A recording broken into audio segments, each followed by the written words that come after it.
you are just tuning in right now, we owe you a big Ironside apology. Riddled with issues this morning, as you can imagine, trying to get things figured out with internet. Do apologize. Sound issues, things like that. If it's too loud, we'll get that adjusted too, but you're dropping in now. Scott says it's not too loud. This is Scott with me. He's calling matches. We've got Shane here. This is lane 3. This is our main lane here at the Ironside Open 2022. Welcome to Yeatonheim. We are catching the tail end of the first bracket. So again, I do apologize for the delay. We've been having all kinds of issues popping up and things that we've been trying to deal with, but I think we've got it kind of figured out. We'll definitely have every T crossed and every I dotted before we fire up for Big Axe in the morning. We are waiting on a matchup to finish here. Let me see if I can.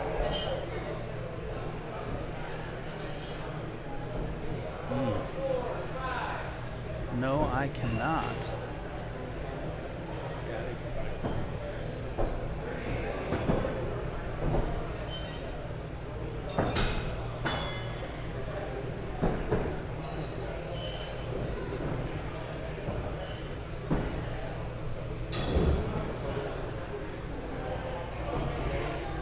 Sorry again for the frustrations here. We've got a match between Brandon Johnson and Travis Blank that's finishing up here. As soon as they get done, we'll be rolling into lane 3. Austin Bach finished top of the A against James Ruddy. You can see that score there.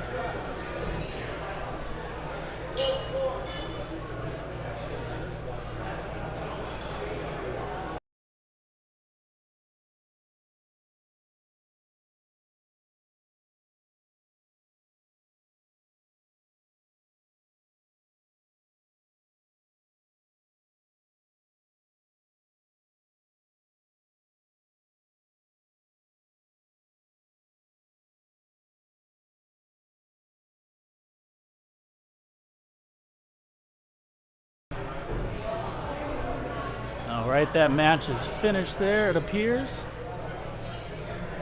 All right, so Austin Bach will be winner of the A bracket. Now we have Sam Rias and Travis Blank. Next matchup is going to be Sam Arias and Travis Blank. Travis was knocked down to the B bracket by James Ruddy, who had been throwing extremely solid until that last game. Still pretty good throwing, but wasn't able to get the edge over Austin Bach.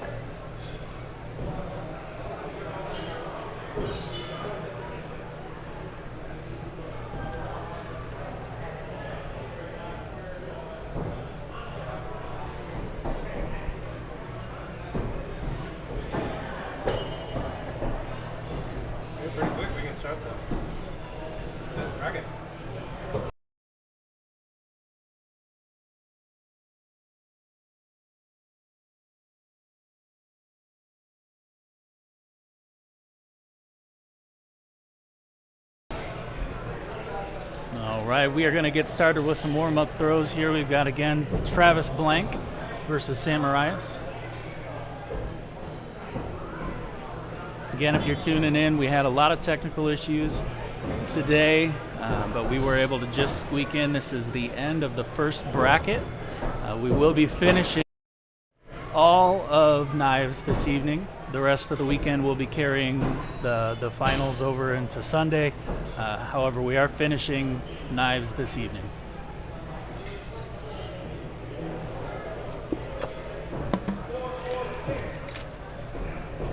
No one's made an epic run of the B bracket. Travis with a 5.44 there. Sam with a 4.64.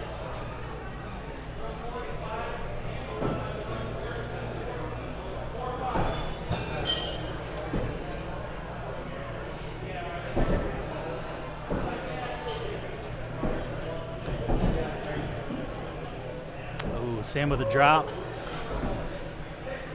The last 2 throws in the first half. Travis with a 6-5. Sam with a 6 drop. Throwers are going to switch sides.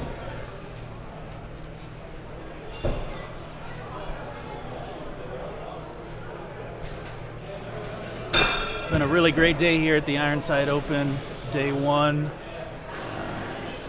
Getting knives kicked off. A lot of great throwers here. We got quite a few of the top-ranked throwers, and they have been performing today. It's been quite a show. Travis with a 4.54 there. And Sam with a 6.54. That's going to take Travis is up 37 to Sam's 35. The last final 2 throws.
Hey, I am back again.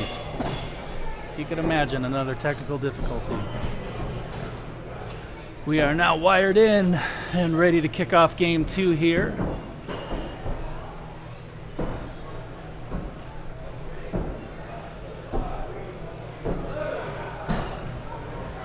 Travis's first half, we've got a 6-5, 4-4, 5. And Sam with a 4-6, 5-6, 4.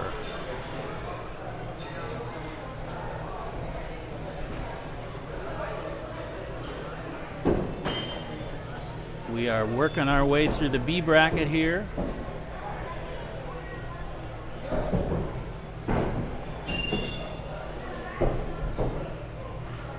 Winner of this game will take on James Ruddy, who just missed beating Austin Bach in the final of the A's.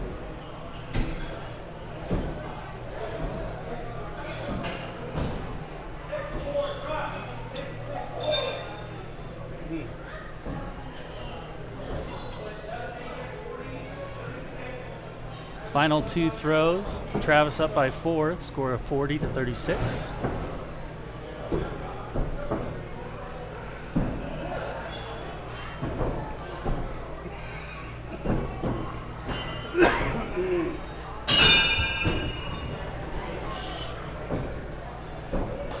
Ooh. That looks close. Sam might have got that one. Oh, just missed that left kill.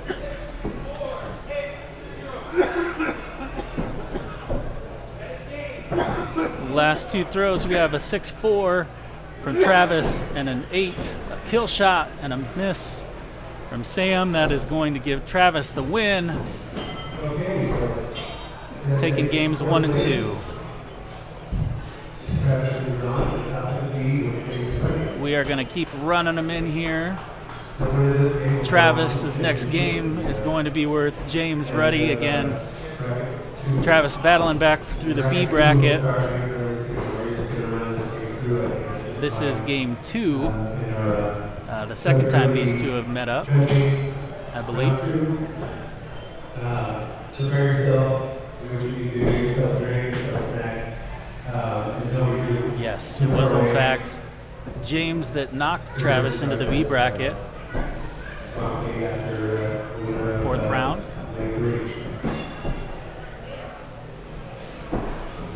Taking their warm-up throws, and the winner of this game is going to bump up and take on Austin Bach for the champion of the first round of 2. We're going to get the top of this. The winner of this will go win the championship at the end. Yeah. This, of course, is the first bracket. We've got another bracket after this. So, winner of that game will move on to take on the champion in the next bracket to decide our 2022 Ironside Open champion. Travis with a strong start there with a drop after 2 beautiful 6s. James with a 5.54, giving James the lead 14-12. Going into throws 4 and 5. Again, sorry you couldn't see it, but James has been having a pretty amazing run this fine day here in Des Moines, Iowa. Knocked Travis out of the A's in the 4th round. And both throwers throwing great today, making a run at this first bracket finals.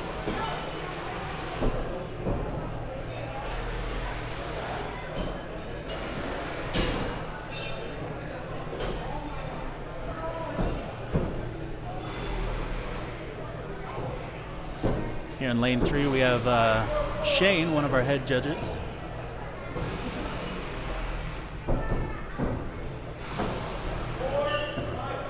Second half, Travis with a 4.45, James with a 5.45. This is a tie game. Going into throws 9 and 10. 36 all.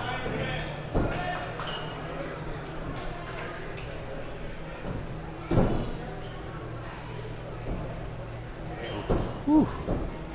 Again, these throwers are just phenomenal today. James has been on fire.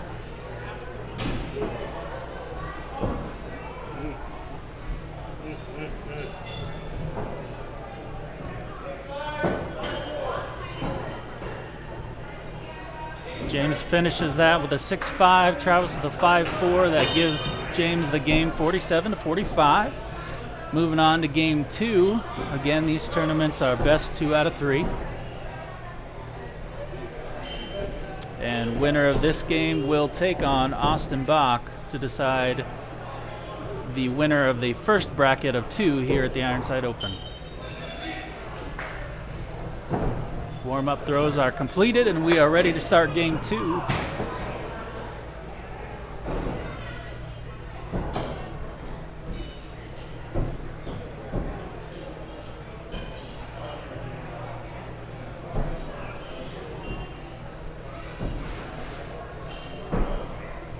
First 3 throws here. 4.56 for Travis.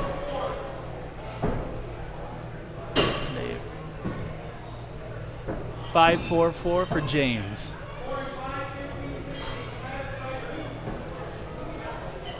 Throws 4 and 5 here in game 2.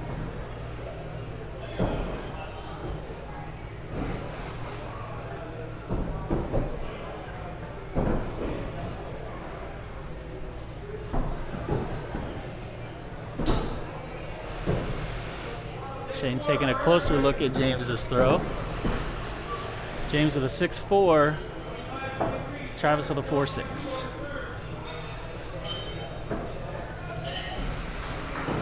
So at the turn, Travis is up 25-23.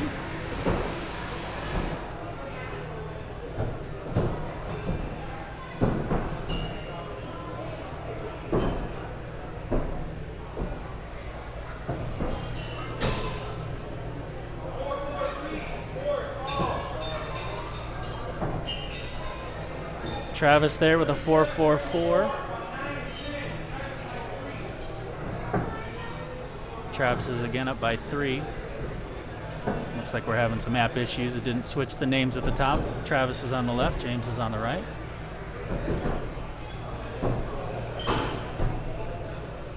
James with a big 6 there.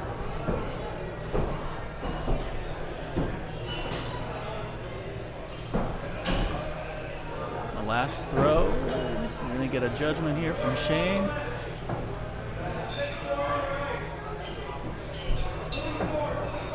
Travis is going to take that game by 1, forcing a game 3. Things are getting spicy around here.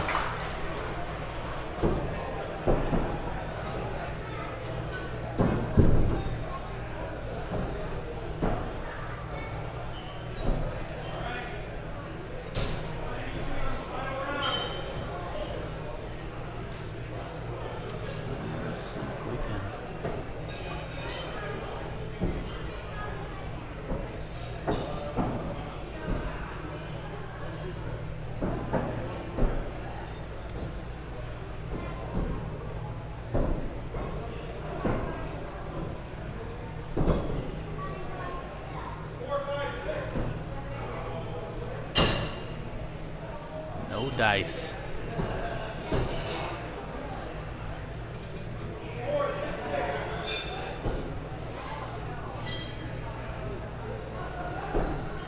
All right. Travis there with a 4-6-6. James with a 4-5-6. Again, Travis on the left. James on the right. We got a little score flaw there.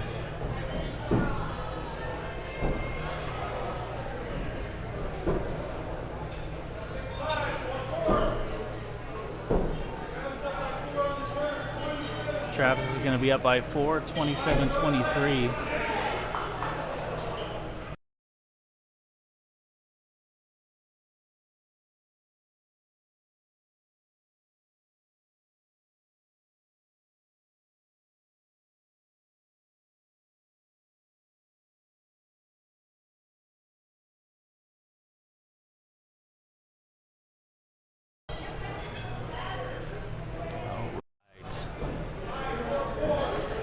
Throws 6, 7, and 8. Got a 5-4-4 for James. And a 4-4-5 for Travis. We are back on the right sides now. Travis up by 4, score 40-36. This again is game 3. Winner of this game is going to move on to take on Austin Bach. It's the last game, or possibly set of games, in our first bracket here at the Ironside Open. We've got B bracket, or second bracket throwers warming up as we speak, so we should be able to have a pretty quick turnaround to get going right back into the second bracket. Looks like Travis is going to take that one. James again with a heck of a run today. Was able to edge out Travis in the A bracket. This is their second meeting in the bracket. Travis takes that one. That is going to bring up Austin Bach, the last of the A's here. Are we running this? Running it all the way to the top of the game? Mm-hmm. All right, the winner of this.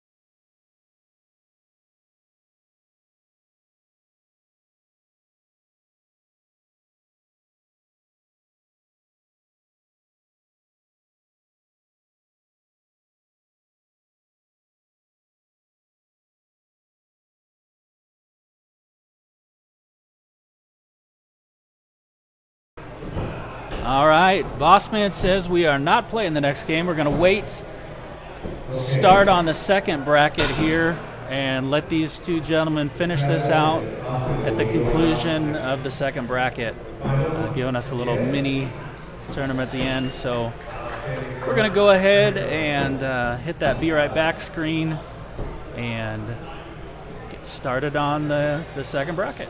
Thanks.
kick off the sock challenge.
All right, we are going to get started with the second bracket here again. I'm passing the reins off here to Melody. She is a champion and knows everything.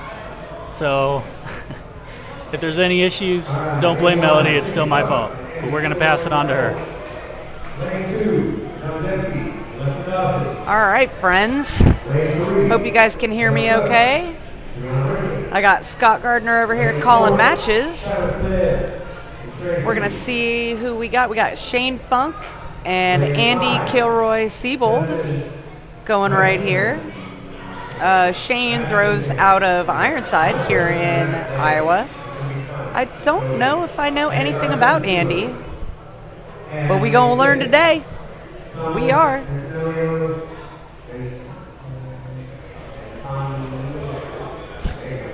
And James.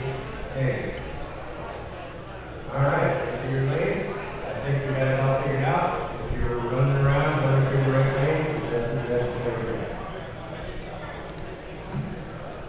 All right, guys, we are about to get started with bracket 2, or group 2 rather.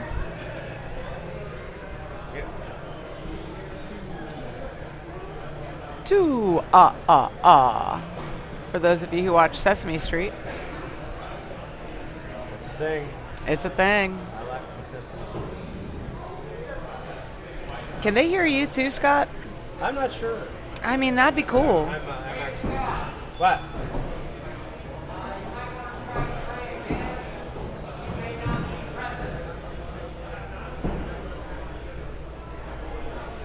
All right, straight piece.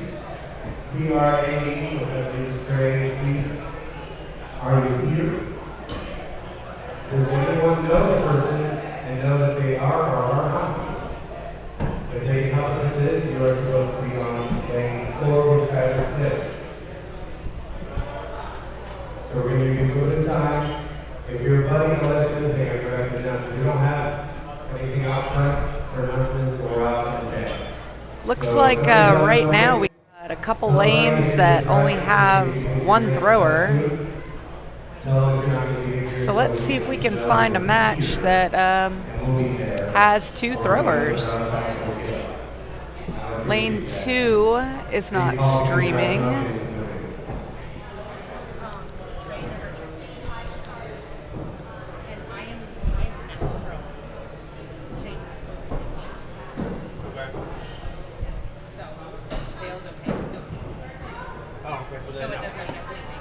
Looks like we got a couple people throwing on lane 5. Let's check in on lane 5, see who's over there. All right, we got Carson Hewler and Dustin Weasley. I do not know either of these fellows real well. I did meet Dustin at Riverbend. I'm not sure that we're actually streaming.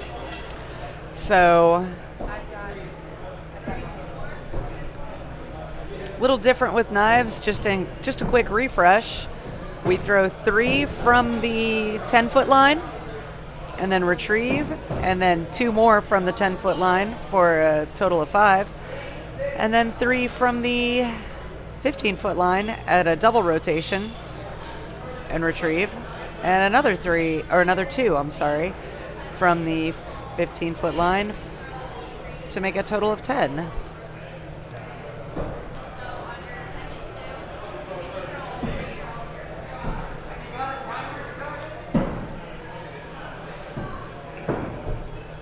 Knives can be tricky because you got multiple knives in a target, and just like you see there, Dustin,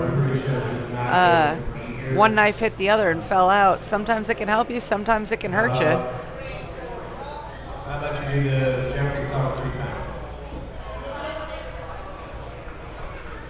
Sounds good to me. So it looks like we got a 5-4 drop and a 3-4 drop, making it a 16-31 match in favor of Carson.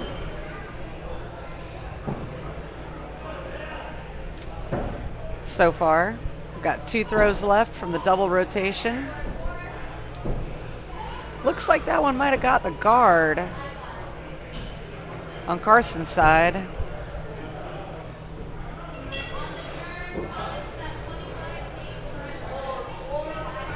Got a 4-4 for and a 2-0. I'm not showing it. But it's all right. What's that? Is this that second window that you had up? Yeah. Tune it. So we need to make it. I don't think it's I refreshed it and everything and it's. You refreshed. Oh, the stream. Yeah. It's not running. Is there a volume coming through? I don't know. I think you were in the other one.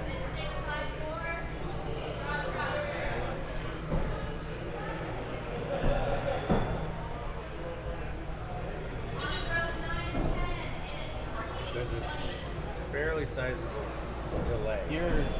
Are you way back? Oh, There we are. hey, we're back. There we go. Good deal. You've been great. All right, here we go. Looks like we are on to the second match. Got a 4-5 drop and a 4-4-4.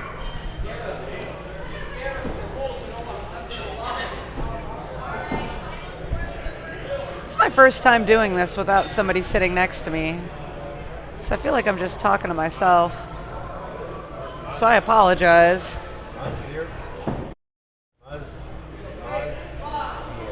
Oh yeah, I don't know. All right, Stephanie Monsier, and next Cotton, 3-3. Next Stephanie, 23.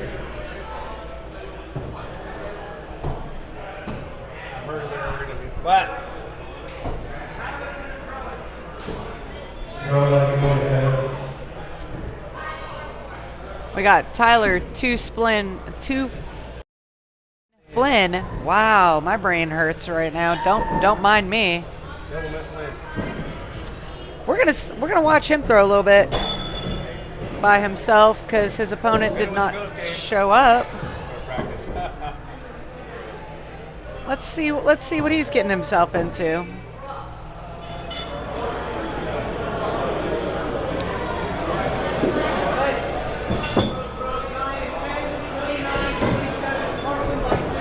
Tyler's pretty good at knives and big axe and hatchet. Pretty much anything with a sharp point.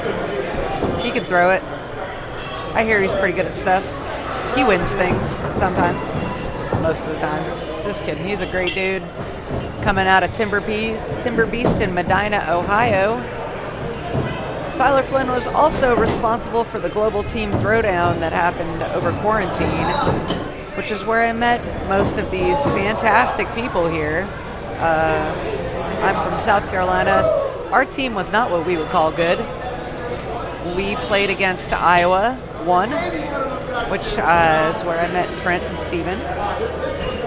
We played a lot of people, but I do remember having a lot of conversations with Tyler, and when I finally met him, the one thing that struck me was I was like, wow, you're really tall. Which is why he's so good at these kill shots, which apparently he is practicing against his non-opponent.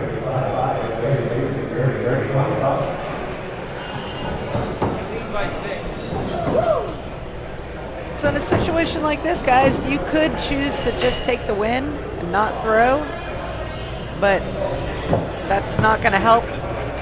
But we want you to throw. We want you to get all the practice you can get and build up your tournament average. So Tyler's taking his practices, minding his fault lines.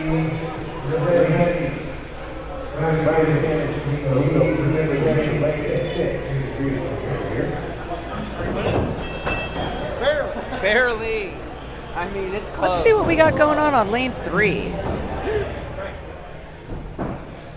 We got James Ruddy. No, that's not James Ruddy and Travis Blank. On lane 3. Should be Mac and Steph. Yep. Mac and Stephanie. Did I hit the wrong button? Probably. Nope. No, that's it. Right at the back.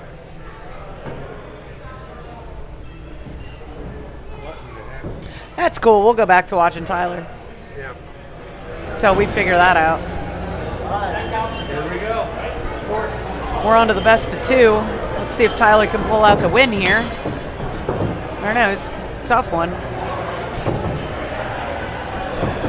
Right now he's up 11-0. See if he can hold that lead.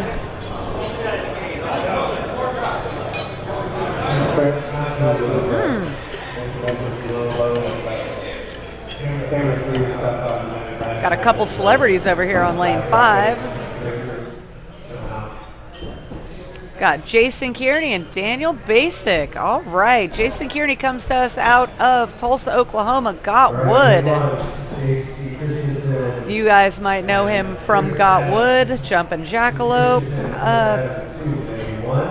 Melee Team. Sorry, my brain isn't working again. All around good dude. He makes great coffee. The Morningwood Coffee Company, amazing. The Gotwood calendar, also amazing. If you haven't gotten a copy of the Moistening, do so. Daniel Basic throws out of Ironside. Up. Yeah, that's what I was seeing.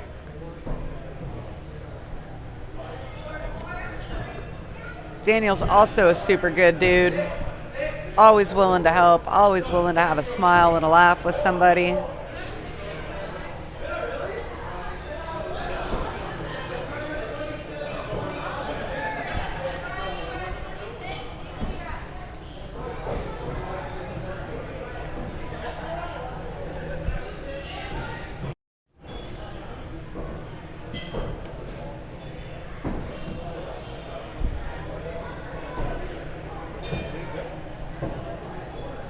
So fun fact about Jason Kearney, Toro Knives, that's the man responsible right there. Toro Knives have now become made legal to be thrown here in the WKTL. I threw a couple of Seguros today. Not very well, but I threw them. Half the battle. Before I knew everybody.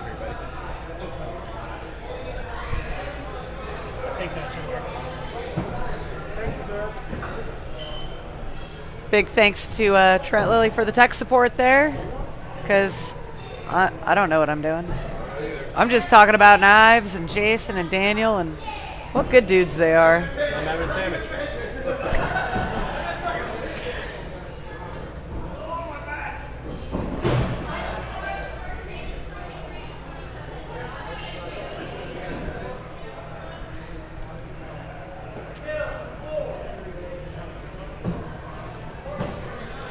This is what we like to see here at the tournament level. Is kill 4? Oh, get it!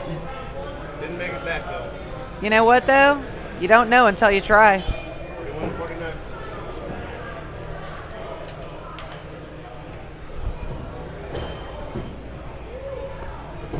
It's what we like to see at the tournament level though, guys. Is the competitors just hanging out and having a good time and cheering each other on. Good dudes. These guys are just good dudes.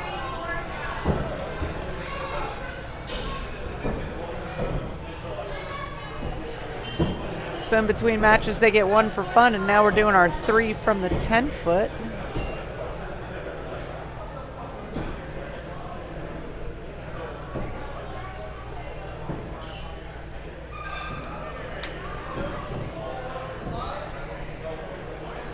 Got a 2-4-5 and a 4-4-6. Well, right now after 3 throws, Daniel and Jason both have beat my lowest score of the day. I threw a 9 at one point. It was great. These guys are really good. I'm learning a lot just by watching.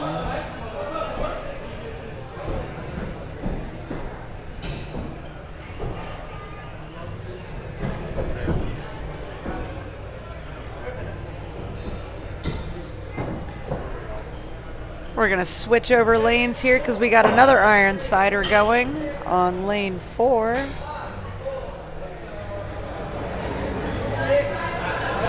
We got Trent Lilly and Delbert Pierce.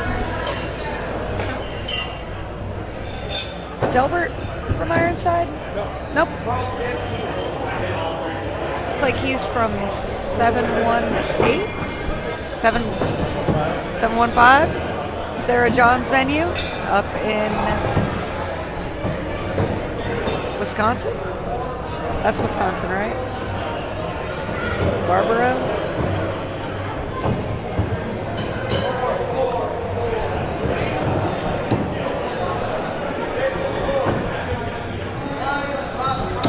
Got a real close game here, 25-20.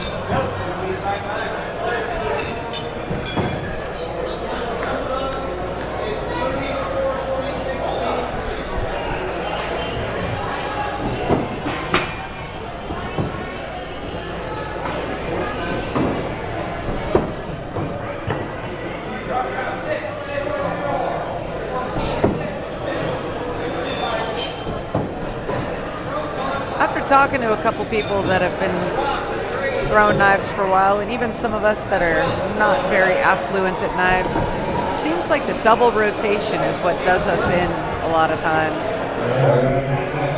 It's real hard to nail down.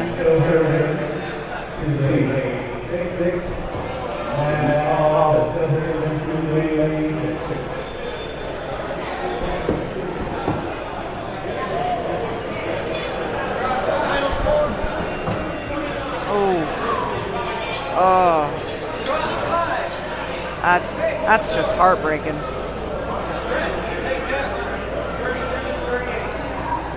Trent takes it by 1. Dang, first match. Drops are huge.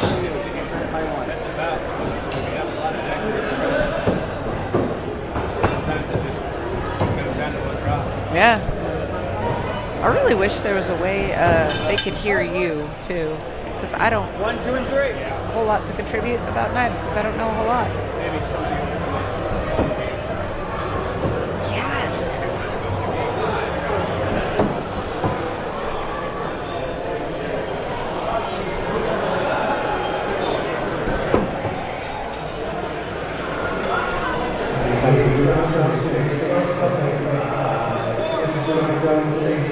Looks like we got three fours.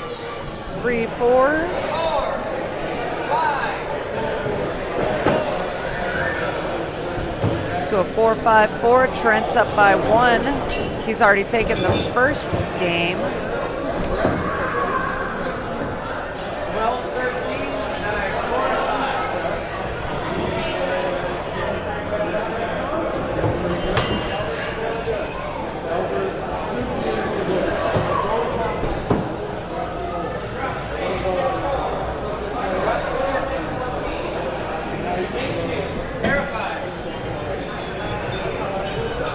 Trent's able to put a couple more points on the board. But I'm telling y'all, it is the double rotation that can be the equalizer.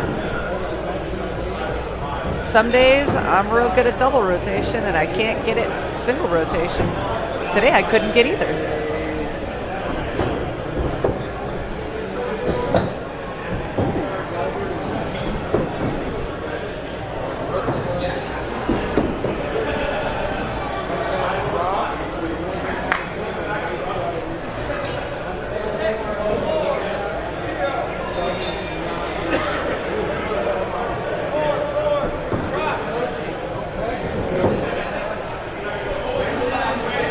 We got a 33-24 Trent.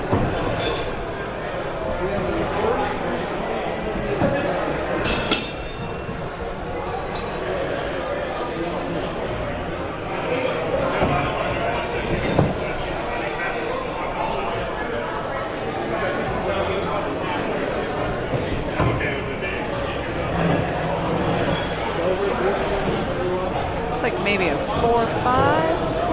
Ooh, he's... The interesting thing about knives is you don't have to call kill shot. You can just throw at it. If you miss, it's still a 1, which is kind of cool. I wish we had that for hatchet. Just kidding. No. It's a bad plan.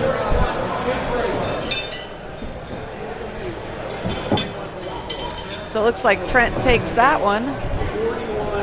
Let's see what else we got going on here. Ooh, lane 3.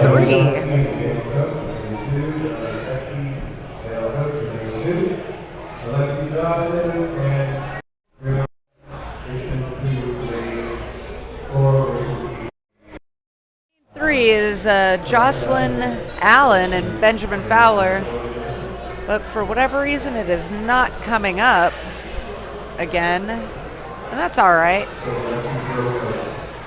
That's totally okay. We'll just switch over to lane 5.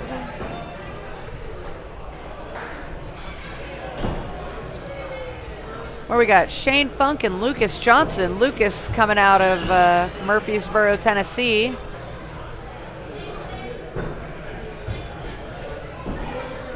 Shane Funk, I hear, is a pretty important guy here at Ironsides.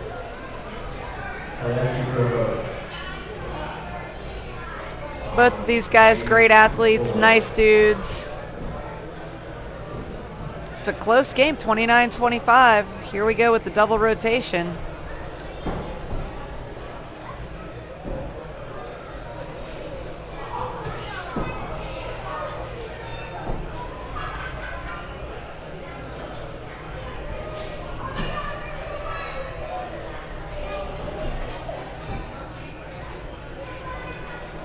Looks like we got all of our knives stuck.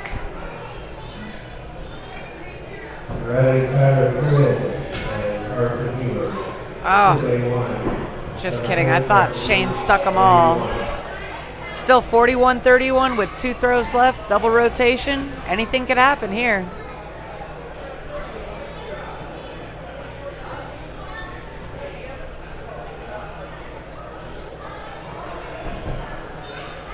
I want to give a huge shout out to Shane Funk. He has done a lot of work for this tournament, and it's nice to see him getting able to throw, and I don't know if he's relaxing while he's throwing, but looks like he's having a great time.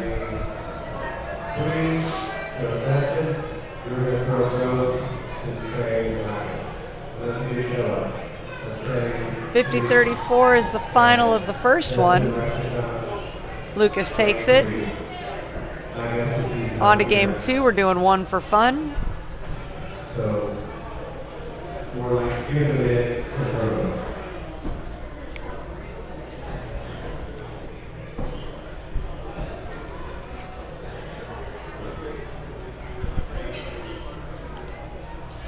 Just so y'all know, Lucas, at his venue, Murfreesboro Axe, they are having a Tier 5 tournament next month.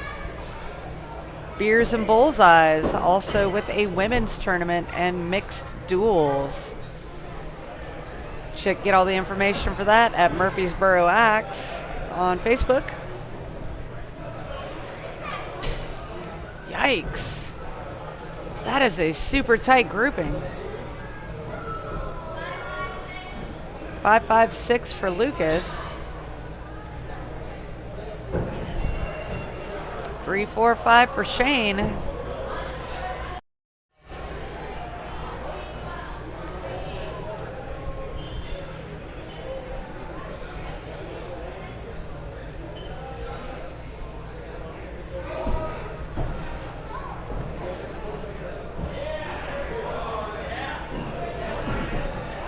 Looks like Lucas is throwing the WKTL Blackhawks. And I think Shane is throwing the WKTL Lancelots. I think I might be the only person in the building throwing a Stinger Plus still. Why not, right? Yeah, yeah.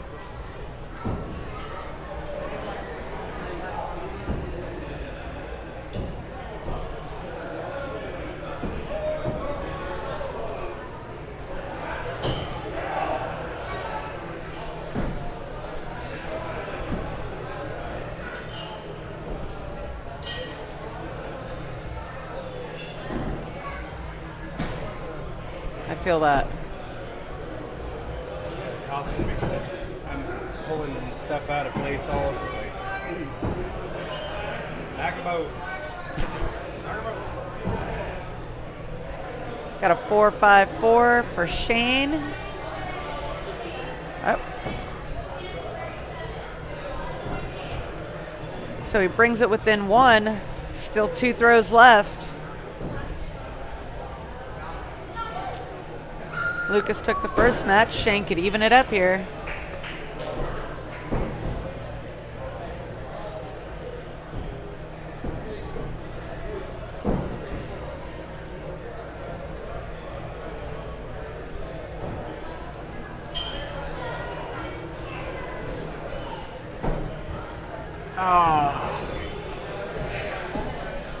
Oh, I hate those drops.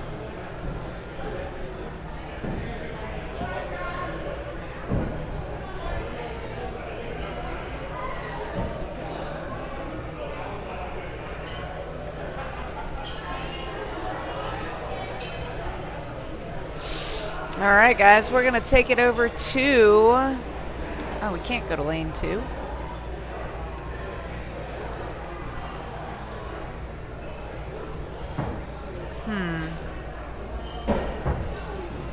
Alrighty, Thompson, Antonello, and Max Cobb, 2, lane 5. Charlie, Max, lane 5.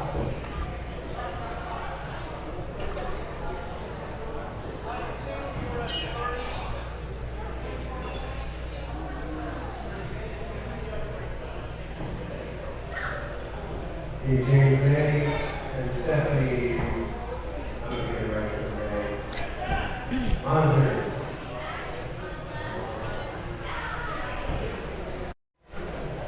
All right, we got Mac and Thomas now. Mac Stoughton, he just opened his own venue in Fort Scott, Kansas, I believe. Yep. It's called Mac's.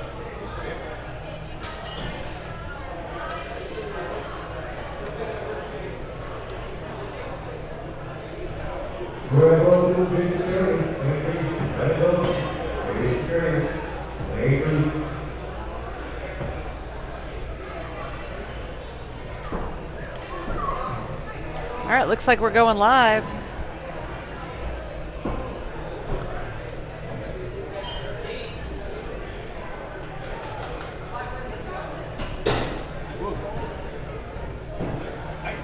Oof. Split it right in on the other. Yeah, he did.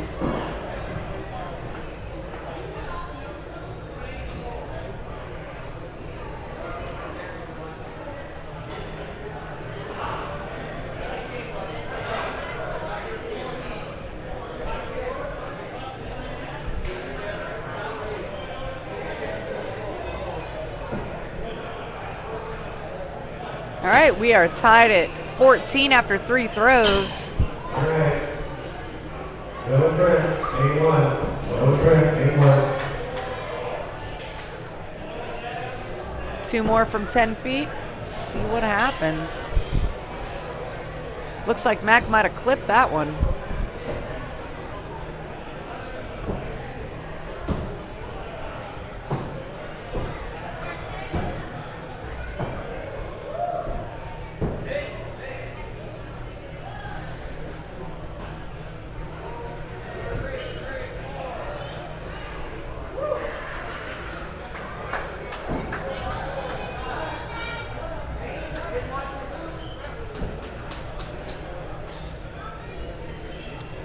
Got a 6-4, 6-4, so we're still tied up at 24. Sam's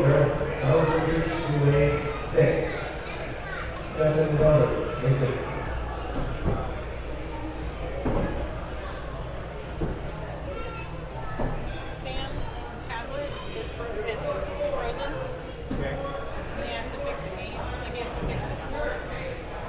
So there's a setting he can redo. Let me see. Manual override. Lane 2.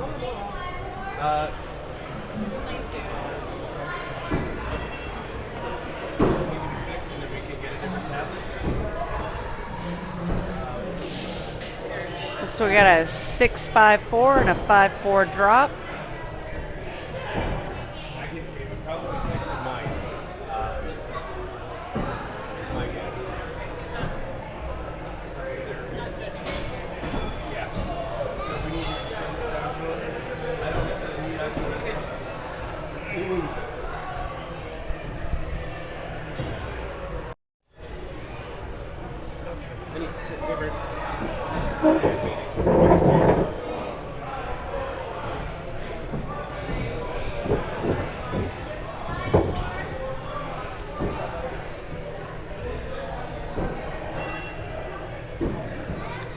Looks like Thomas takes the first one, 48-40. We move on to game 2.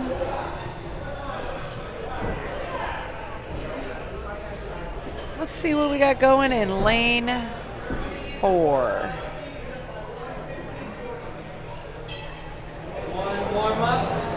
We got James and Stephanie.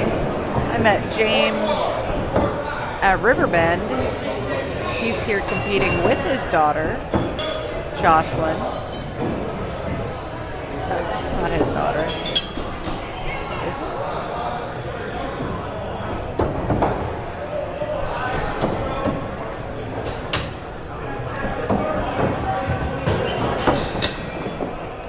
And I don't believe I know a whole lot about Stephanie. Apparently she throws out of Axe Throwing in Illinois. I do love the swear bear on the back of her shirt, though. That's pretty awesome. I mean, her last name is complicated. It's not nearly as complicated as some.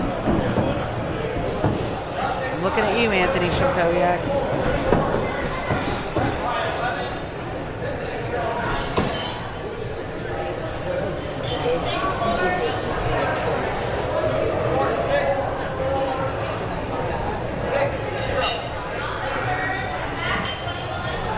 James is up right now, 24-17. We tap and switch and move back to the double rotation.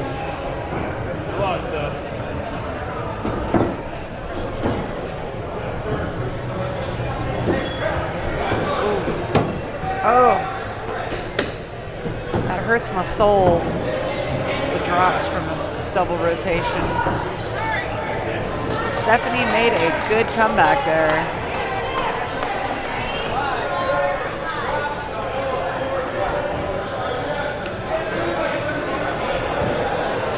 Got a 5-4 drop and a 4-4 drop.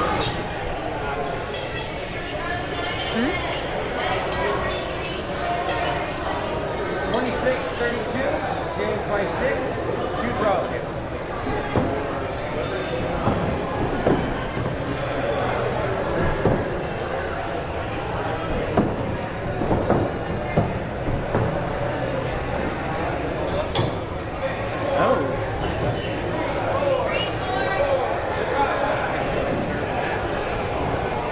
Is it though?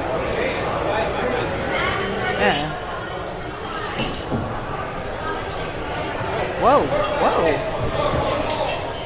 We're seeing some interesting things on a tablet here. Why is that red? Yeah. Oh, okay, you did that?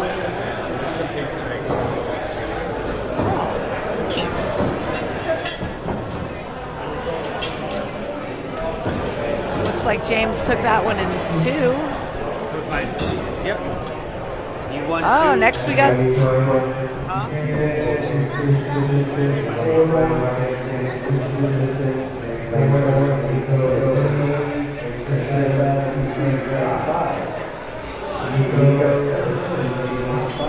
All right, so here's going to be a good matchup. Brian Buchanan and Stacy Christiansen, 2 good friends of mine, duking it out. What up? Brian? Yes. Right side. So fun fact, Stacy and I met over quarantine axe throwing, and actually that's how I met Brian too. We all met playing Global Team Throwdown, brought to you by Tyler Flynn. Stacy was throwing for Team Georgia, and they were one of the first teams we played. And Team Georgia just kind of adopted me, which was super awesome. Originally throwing out of Biggs in Dalton, Georgia, he has since gotten married and moved to Ohio, where I believe he now throws out of Timber Beast. Brian making moves in Wisconsin, opening his own venue.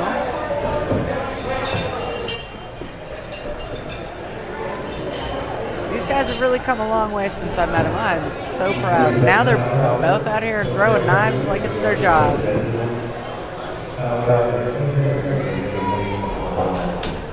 Right now, Brian's up by 2. Until we get these scores.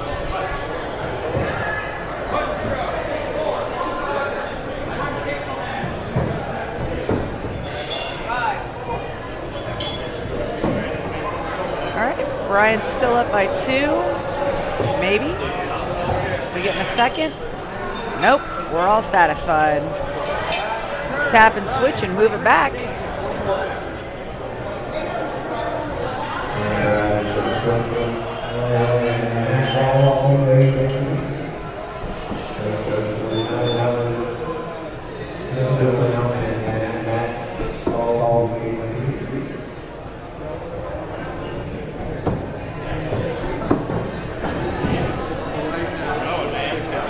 All solid sticks.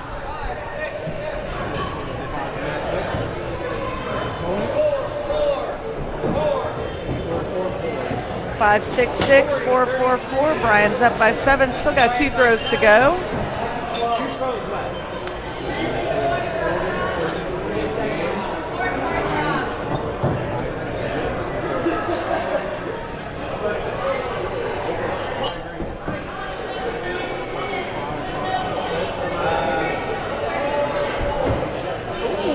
Stacy going for a kill.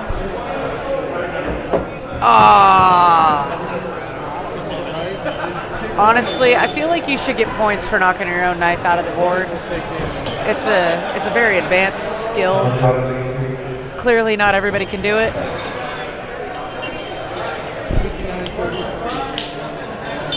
Good sportsmanship there by both fellas. Having a good laugh, having a good handshake. Taking one for fun. Brian took that first match. We're going on to number 2.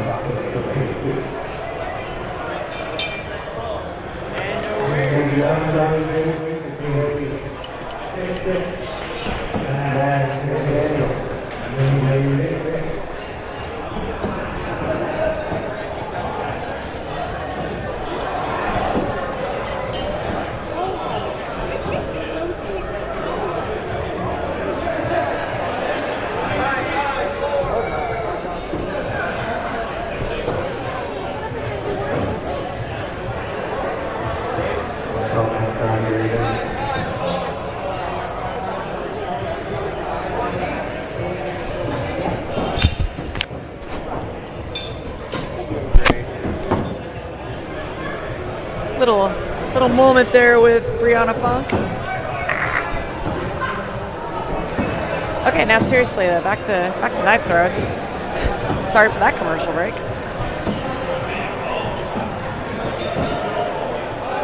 We are tied up right now. Oh, nope, just kidding. Stacy's taking the lead by 2. Words and numbers are hard right now, guys. Some of us flew in really early. Some of us got here right at the last minute. One thing's for certain, if we know anything at all, we know we're right here.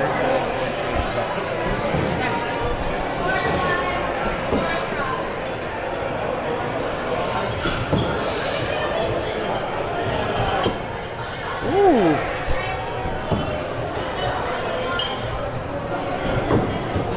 I'm real envious of these guys who make the double rotation look easy. Real envious.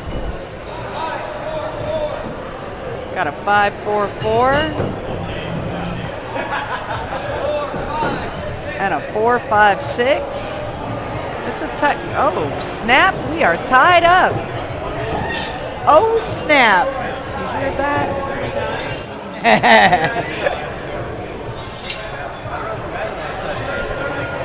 I went into sudden death today. I went into 3 overtimes. Yeah, that's because we couldn't stick it to the board.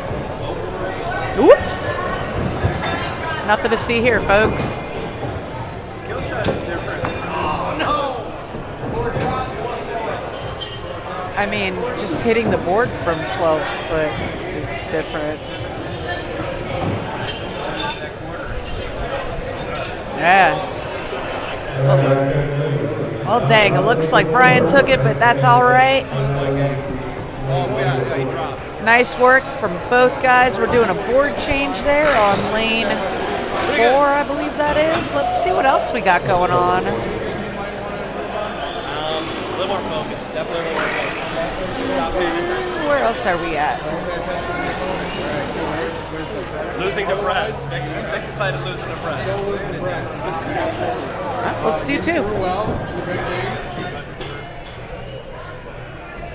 Oh. 2 button didn't work apparently. Oh, dang it. That's right. I forgot. We have a legit ghost match going on here.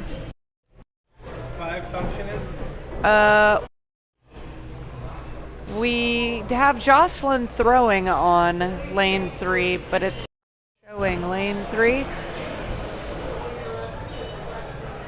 That's a real ghost match right there. Legitimate. It's so ghostly you don't even see the knives. So let's go right on back to lane 5.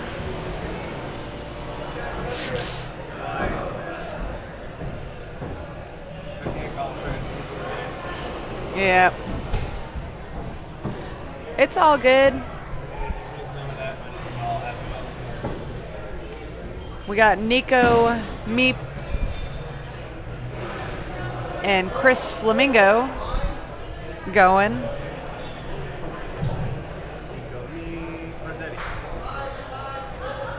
I don't know much about either of these throwers, but I do like the hat.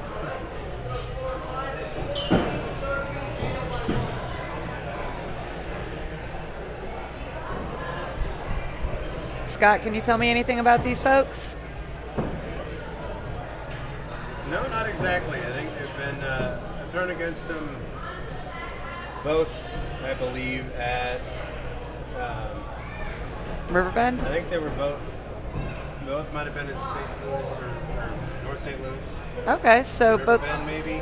both throwers. Scott's thrown against both these folks. Might also have been a regionals too. It might not have been Knives. Might have been hatchet, might have been big axe. One thing about this community, once you throw one sharp object, you just kind of want to throw all of them. That's what we do here.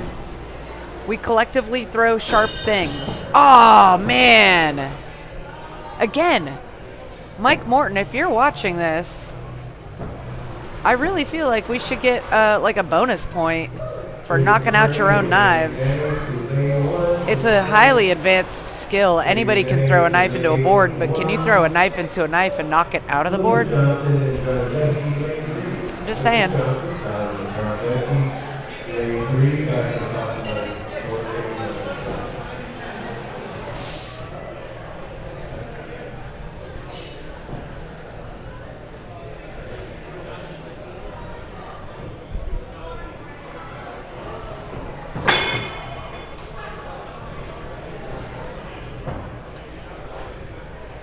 This is a really great view you guys have from up here. You can see the entire venue. So when you see us looking off like this, we're looking down the lanes to see who else is throwing. I mean, I could look right over there at the control center, but it's way more fun looking over the side of the railing. If you know me, you understand.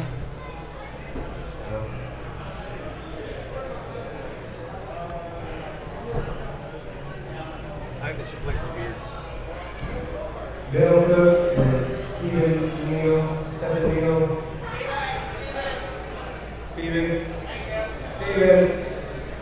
Sorry. Delta and Steven Neal.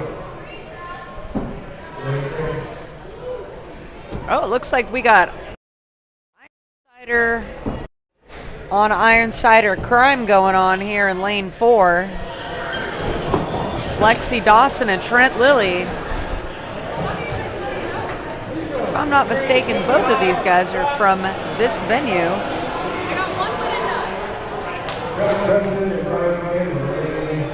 At least they didn't have to travel far to throw against each other.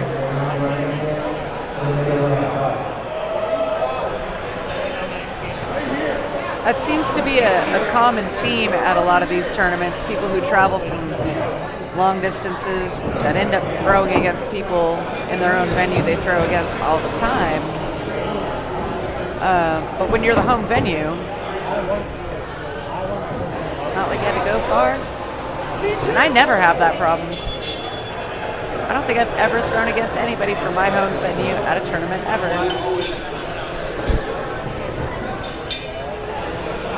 At the turn, 20 to 12, by 8. Trent's got a little bit of a lead, but I feel like Lexi can come back here.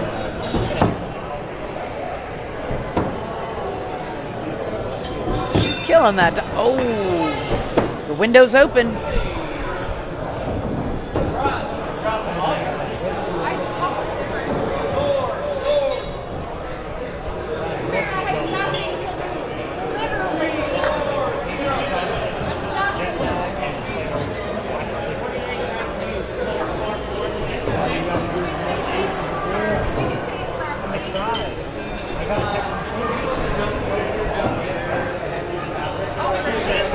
About halfway through this bracket.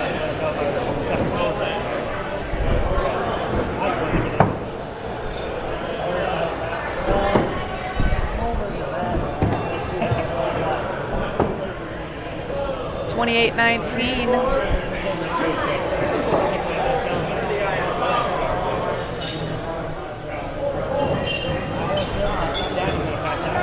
31-21. Trent takes the first game.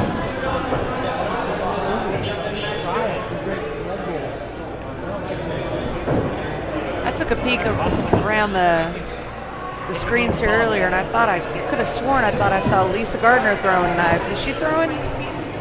Huh? I've seen her throw knives.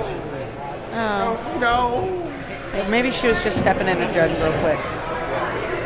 I saw her in a lane. I was like, whoop. Yeah, she's the head judge. Oh, Lisa's the head judge for this group. Shane was the head judge for the last group. That makes perfect sense. Ooh. Lexi's up right now. Let's see what these scores are.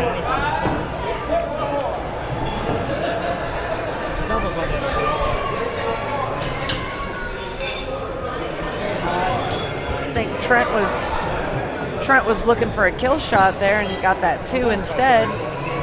Better than 0. I said he should, and he said, but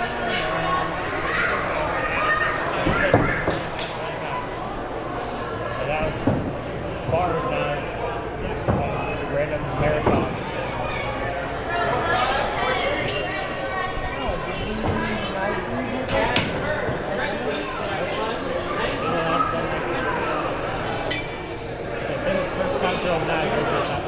Leslie Wellman is currently texting me, asking what my 20 is. Leslie, you're in the building. I'm upstairs. Come join me. Trent's only up by 1 right now.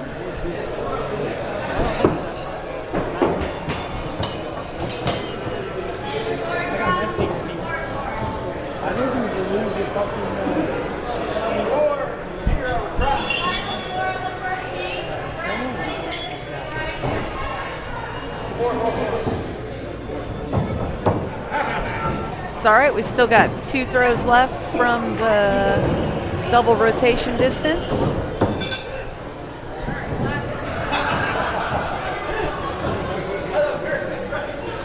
Yeah. Just barely.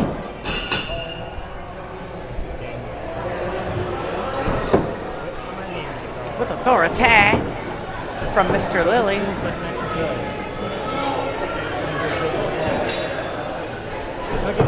Ooh, Lexi going for a kill shot.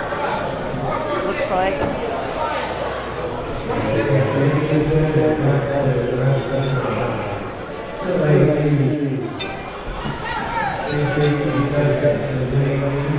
Looks like Trent takes that match in 2.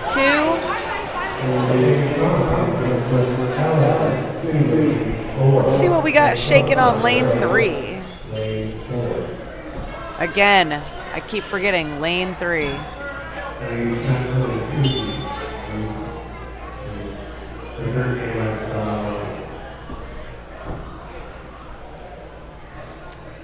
goes in on everything on the camera. Let's go to lane 5. Oh, geez. Brett and Brian. These two guys. I think they've thrown against each other a few times. I think they know each other. Joe Flyer and Edmund Albert. Joe Edmund. Lane 1.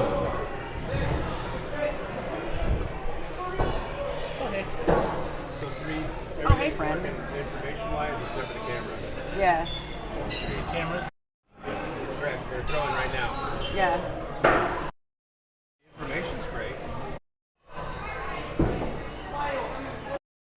We got our tech support, Trent Lilly, up here trying to figure out the mystery of lane 3. That is, oh yeah, don't you know that's a good match? Oh yeah. Settle down with some pop and watch this match.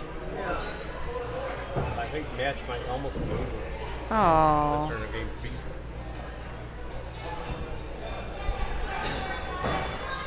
I could try and commentate it from here, but oh, Lucas has a drop. Is that Lucas has dropped a couple. is that a thing?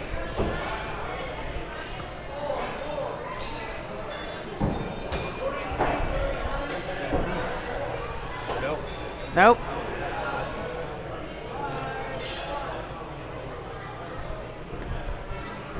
Well, since I got tech support here, how are you feeling about your performance thus far? Pretty good.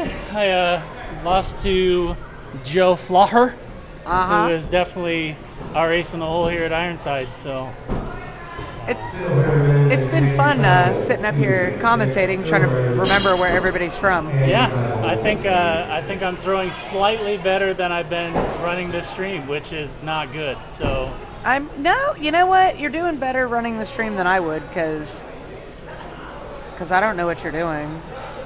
I don't know what I'm doing. that makes two of us. Hey. Hey.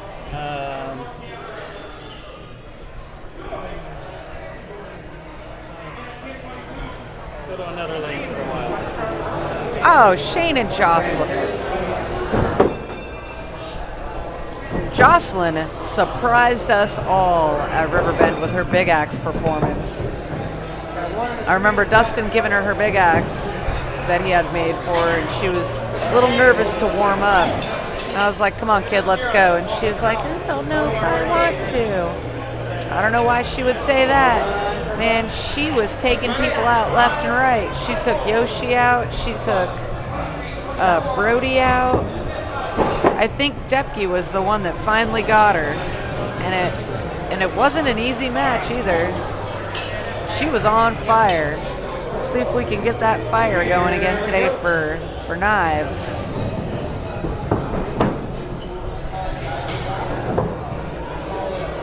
Also, while at Riverbend, she had her first school dance. So, see, friends, you can do things other than throw stuff. Go to school dances and things. It is a thing.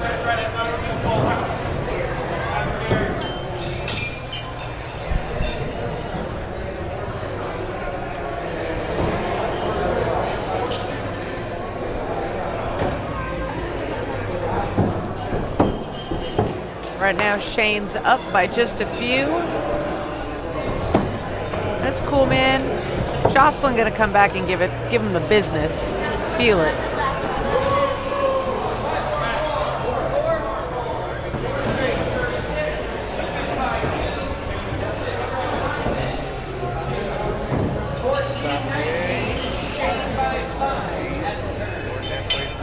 So we're about halfway through B. Where are we at in the A? Wow. All right. Okay.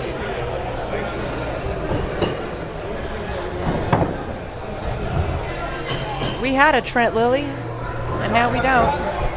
Bye. I don't know.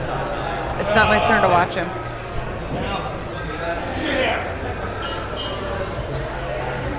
So for any of you wanting to follow along with the brackets, go to worldaxethrowing.org, go to venues, go to Ironside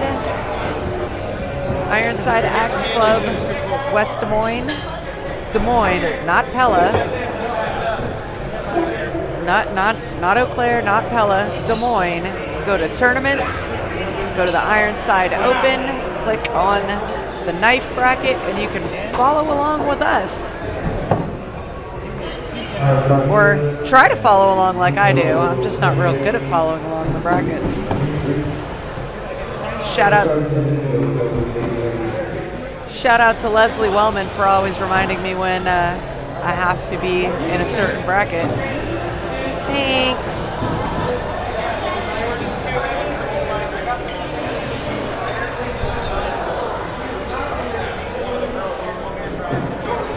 Looks like Shane took that match.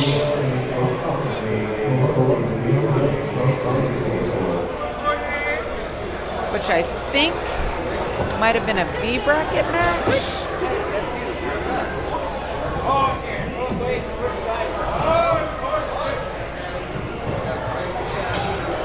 Yep.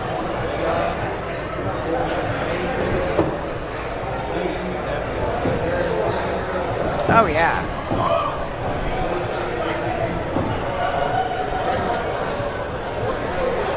I'm gonna see if we can't get quality commentary up here for these really good matches coming. Every match has been good, let's be honest.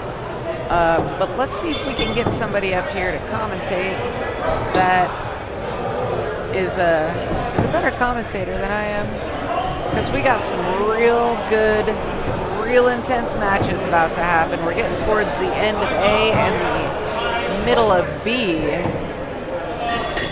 We got Shane Funk and Stephen Neal. Stephen Neal, I believe, is also out of Gotwood with Jason Kearney. Also with the Jumpin' Jackalope crew.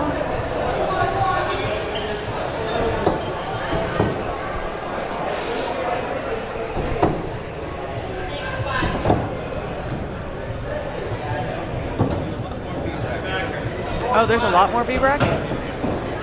All right.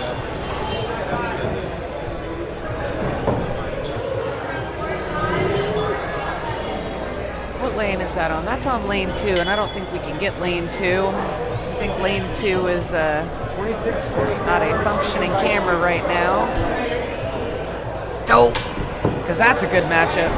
That's Jason Kearney and Stacy Christiansen, two really good friends of mine. But Stephen Neal and Shane Funk are awesome too. All of these people are better at knives than I am. 26-24, Stephen is up by just a few in the first match.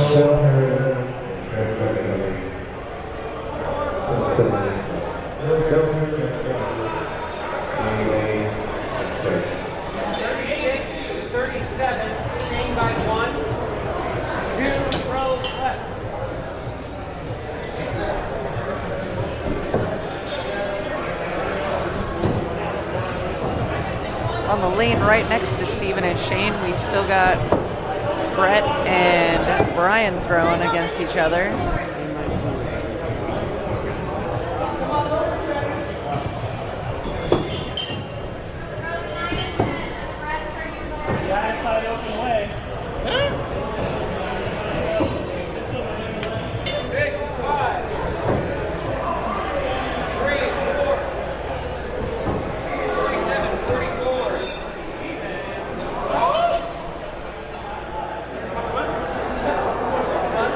Like that was their one for fun. And now we are going into game 2.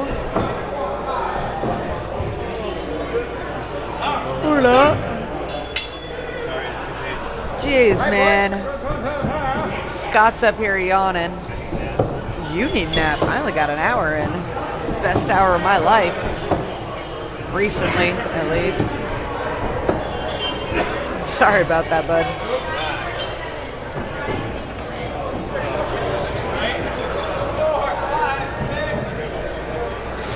Do what?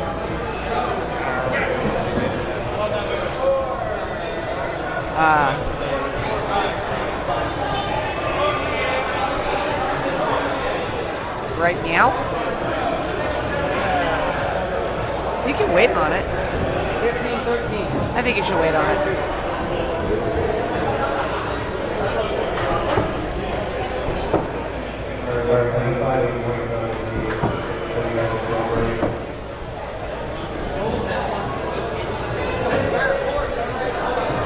Got 15-13 favor of Steven right now.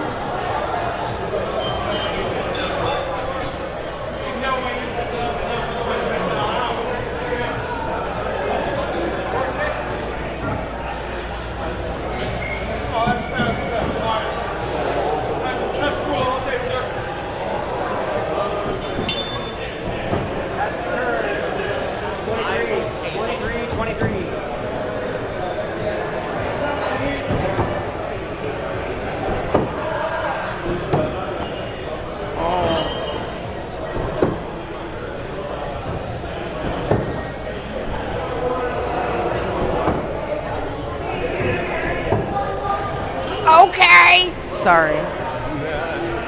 We got people doing the Lil John downstairs, Lil John downstairs, and I had to add to it. You can't hear him, but I can. Sorry. All right, guys, it's 35-31. Down to our last two throws in game 2.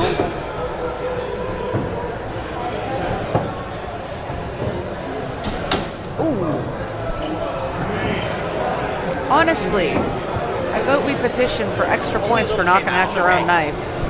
Just a little. Could make things interesting.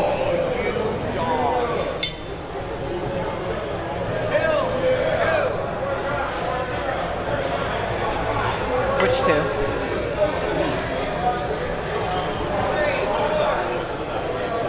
Oh, we're almost to the top of the A.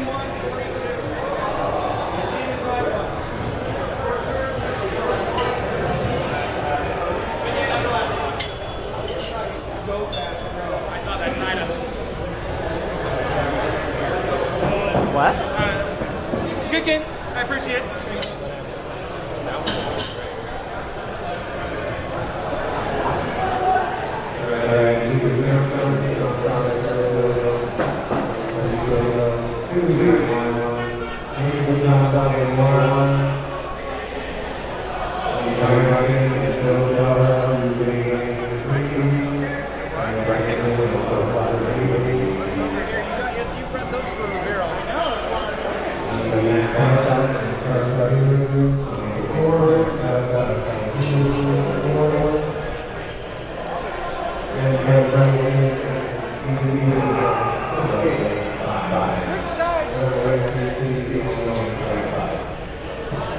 All right, friends, we got Carson and Mac back up again.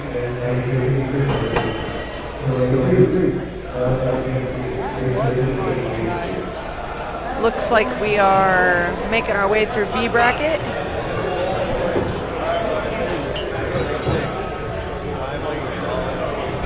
Yikes. We are just rolling through it here now, guys. This is all B bracket, correct? Okay. Lucas and Thomas.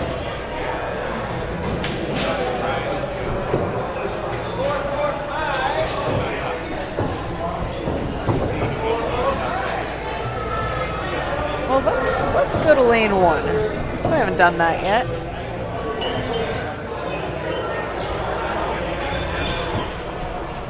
But I got two things going now. Which one is what's actually going? So on my end here, I got Lucas, Johnson, and Thomas on 1. I don't know what I did.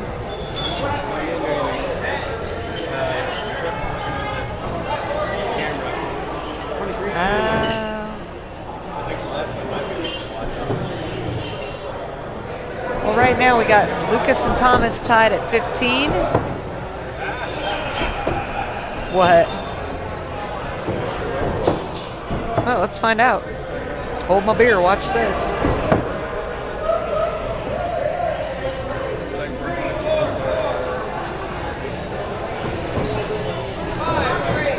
Okay.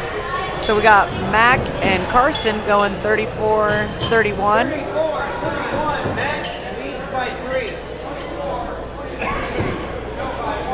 I wonder if I hit this button again, if this will come up over here. I mean, what's the worst that could happen? Let's mash buttons. Nope. Okay. That's not what I wanted to do. I don't... Sure. You want to commentate for a while? Okay. I think this is the one. Oh, no. Oh, yeah, that's right. You're head judge.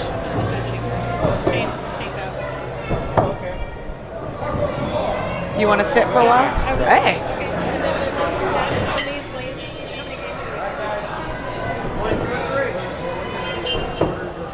Guys, am I able to see scores? Yes. Oh, look at that. Look at scores. So, active. So we've got Carson and Mac. All right.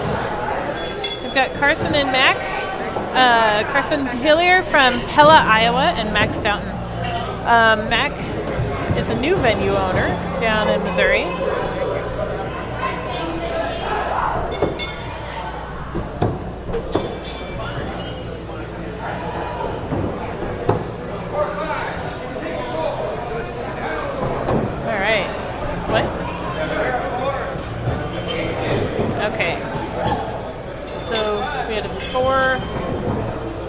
On that 4-4 and a 4-5, so we're at 20-22.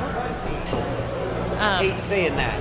22-20. Carson just got back from Florida yesterday, last night late, so he traveled into town just like everyone.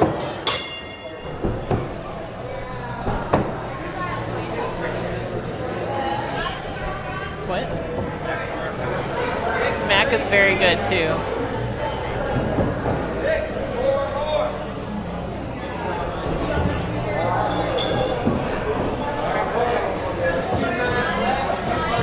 Oh, Tom. No.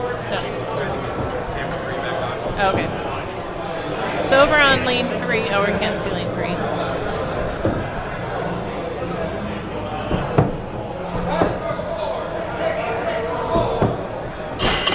So we're on lane 4. But I can see lane 1, right?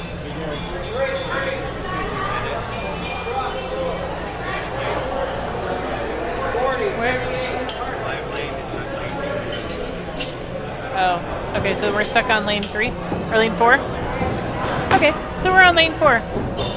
So, it looks like Mac just took that game. And we are going to do best of 3 game 1. So the next game up is, oh, that was Ben. So Carson versus Ben Fowler. So this must be down to the B bracket.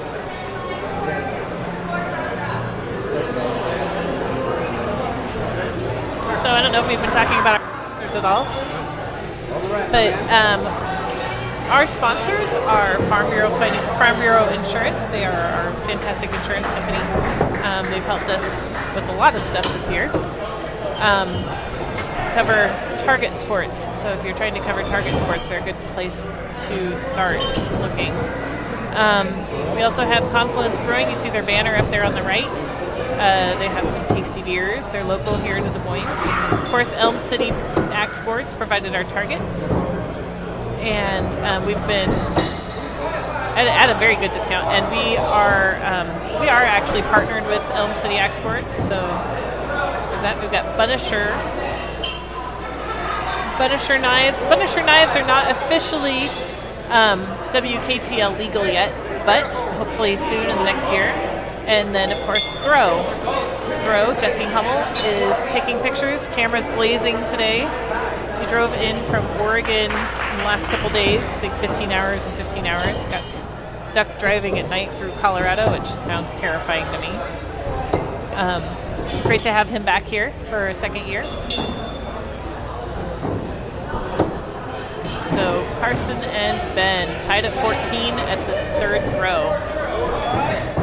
Over in other lanes, over on lane 3, which you can't see right now. No, lane 1, which you can't see right now. We've got Thomas Antonello and Lucas Johnson. Lucas winning that game. So they're 33-38 going into throw 9. Actually, he just won that game, 34-46 over there in lane 1. So looks like we have a 4-4. So Ben is up by.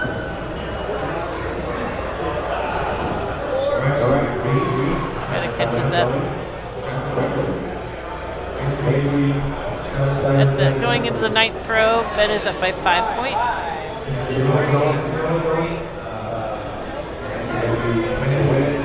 Still need to get over to Main Street axe throwing.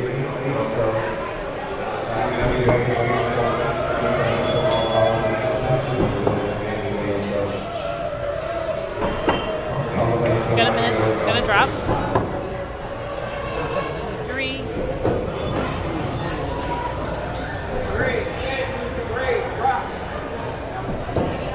3. So it finishes up the game at 47-36. Ben Fowler takes the first game, going into game 2.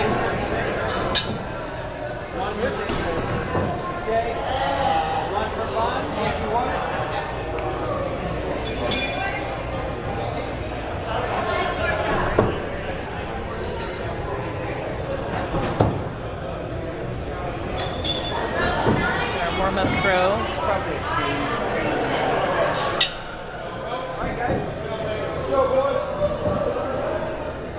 Going into game 2.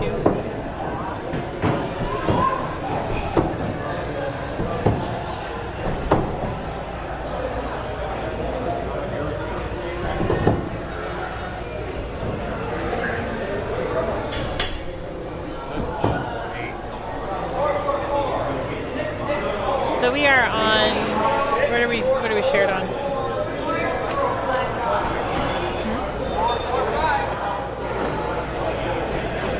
We're on the WKTL YouTube page, so we're going to share that over to our Facebook page here in a second.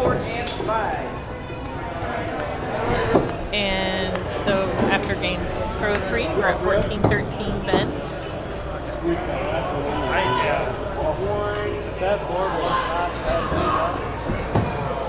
Ooh, it's a shiny one. You got the light on that one. It turned and it's reflecting.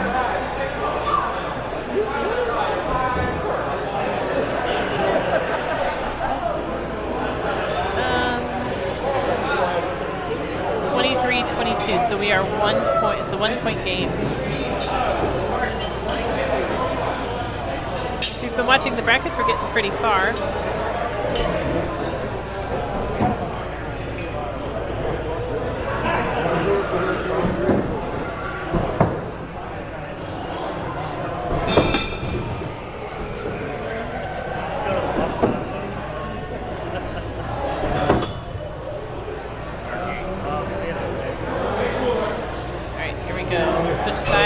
Into throw 6, 23-22. So Carson just needs one point. Things can change on a dime.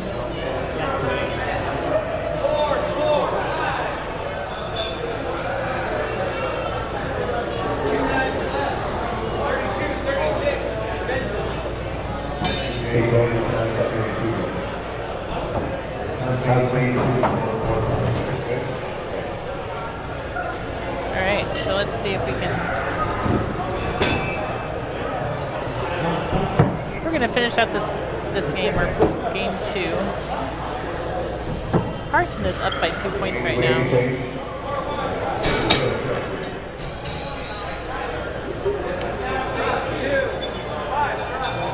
So Susie Fowler Ben is throwing right now.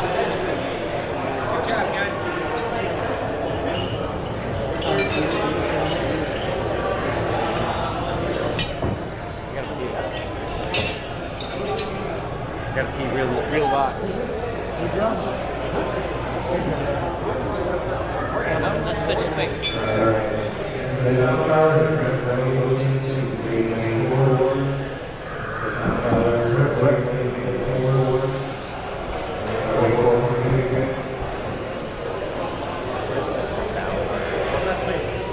Ben Fowler must have taken that game.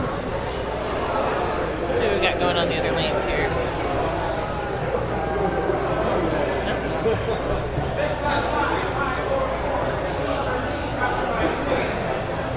I know you just flew on these boards. I'd like to examine them for change. We can get straight.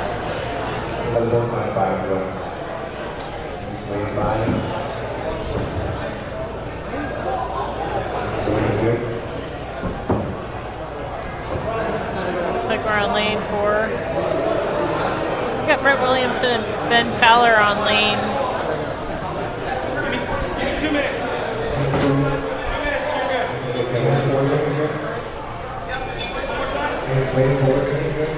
We're trying to figure out what lanes we need to be in.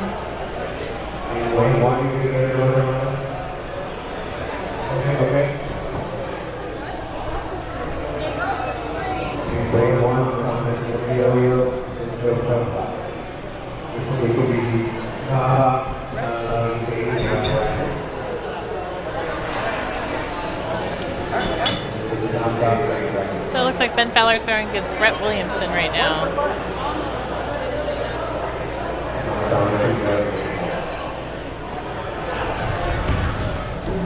There are warm-up throws.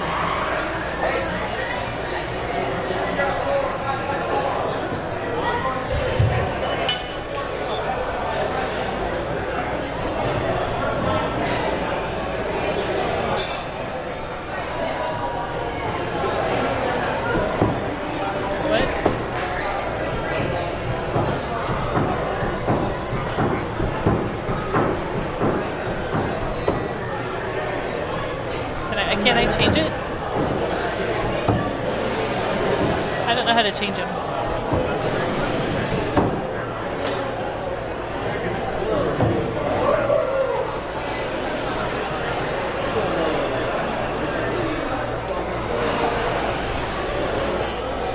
She's left-handed.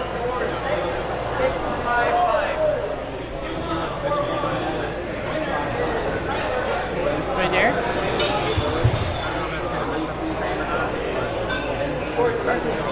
This one?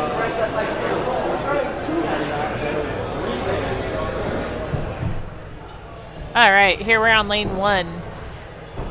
We've got Tom Antonello and Joe Flower. Flaher.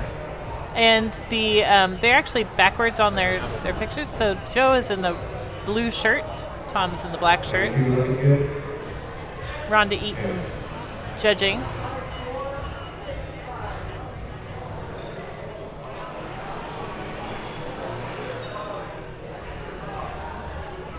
All right, 14-17.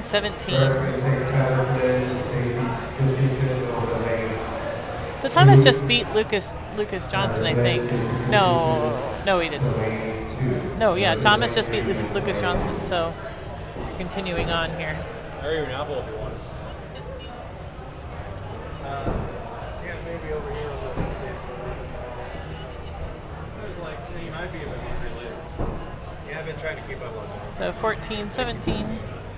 I know you like apples. 5-4.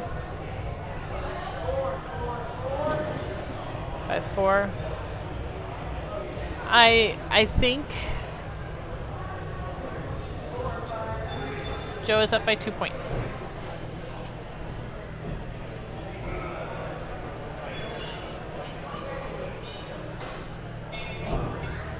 All right, here we go. 26-24.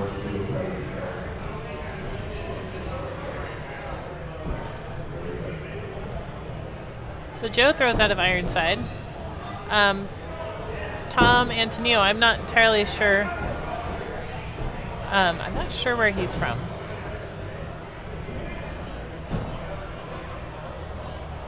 So that was throws 6, 7, and 8. 4-6-5 for Thomas. 4-5-5 for Joe. That puts us at a 1-point game with 2 throws left.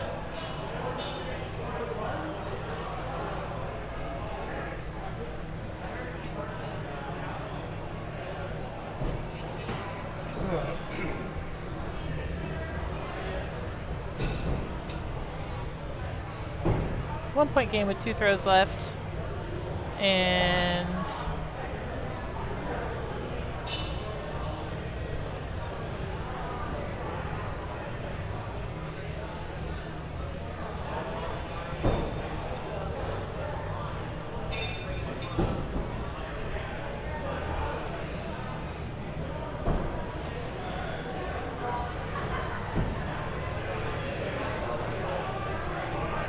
4-4 for Joe, or for Thomas. Who knows? 4-4 for Thomas and 6-4 for Joe. That means Joe takes game 1. What? Yeah, the next game. Next game, I need to watch game 3, lane 3.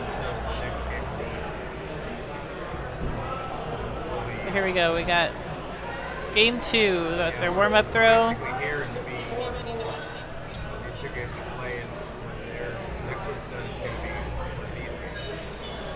Because we just finishing up the A bracket. So this person's going to go way down here, and here.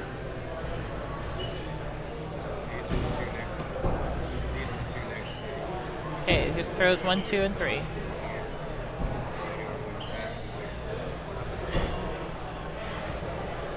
Whoever wins in the main one.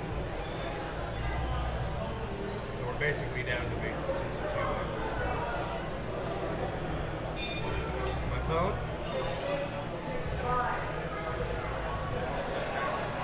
So we got a 6-6-6 and a 6-5-4. So Joe is down by 3 points.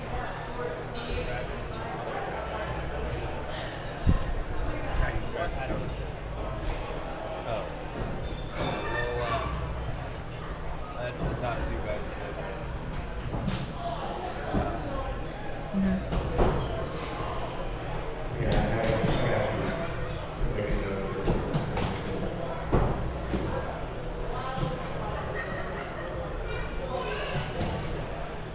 Carson, how you doing? Tired. It's a labor of love right now. I mean, we're just cracking away, but isn't it cool to see some of these people? They're good people. They're nice folks. You can talk to them about what they do, check out their knives. They'll happily let you throw them when you can stack them. But yeah, this is the... All right, we're in game 2 here.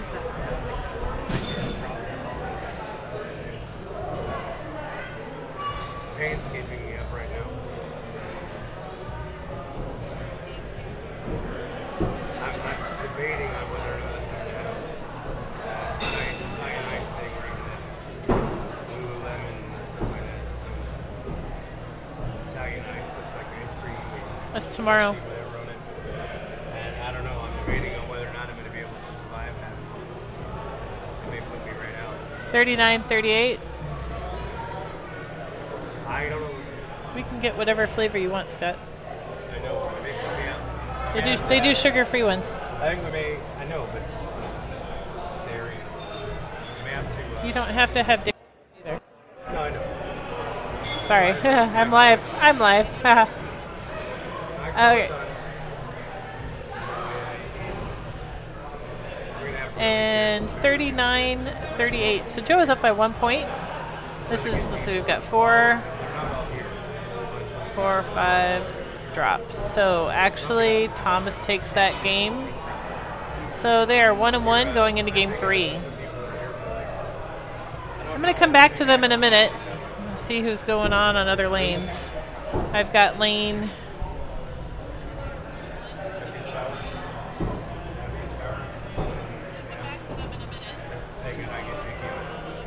So over here on lane 4, we've got Brett Williamson and Ben Fowler. This is game 3 as well. So they're 1-1.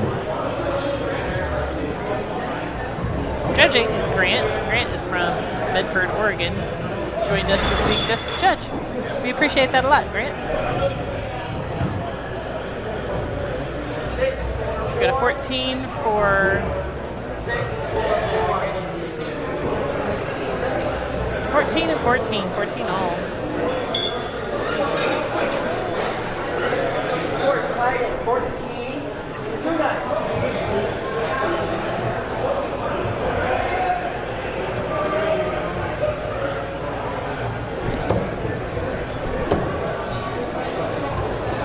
So later tonight we have a fun tournament. We have the Masters of Chaos tournament. That's going to be a random implement, and we have some other targets in there. So Masters of Chaos. So the winner will become the champion of Chaos. I feel like there should be Lords of Chaos, but Master of Chaos. Tomorrow night. So all day tomorrow we'll be live. We have. Scores for 26 to 25. We'll have 3 nights, please. duel or big axe first thing in the morning, and then evening we'll have duels, or afternoon we'll have duels, and in the evening we will have big axe duels. Right. So we've got 26-25. Ben is up by 1 point. I'm going to come back over here to Joe and Thomas. They are tied at 23 points. They're at the same point in their game, so I'm not sure which one you want to see.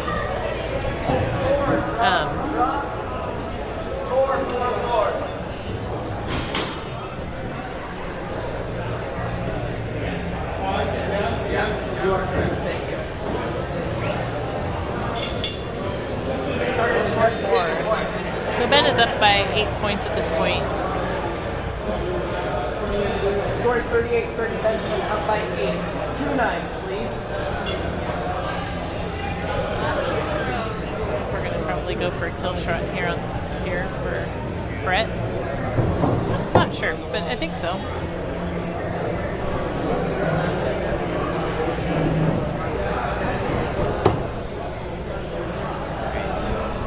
So we've got a 7-point game going on in lane 1.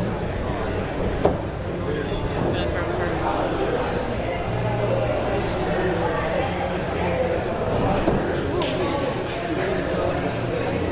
I believe we might have hit the kill shot.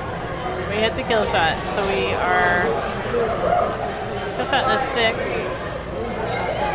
and a 5, and a 3 for 8 points. So they believe that puts us 2 points. It's a 2-point game, and Ben takes it. We're going to go ahead and move back over here to lane 1. And with Joe and Tom, we have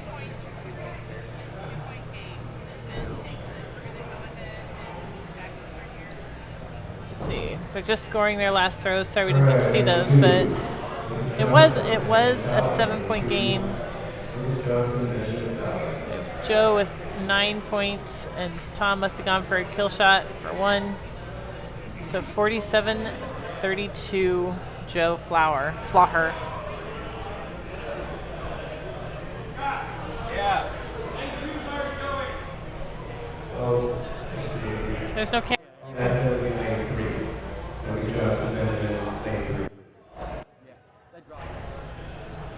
What? Because I had lane 2 go to lane 3. And they were supposed to go to lane 3? No. Lane 3 was having a repair. Lane 2 was There's no camera. and I clicked the button and it's on 3, but you know, 2. I don't think we have anybody throwing in any lanes right now. Can you push the button? Yeah, the buttons are working or not? There's nothing on lane 2. All right. There should be 1, 3, and 4, right? It's 1.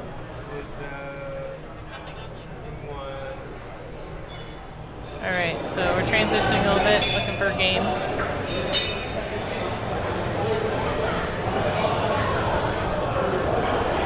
I don't know.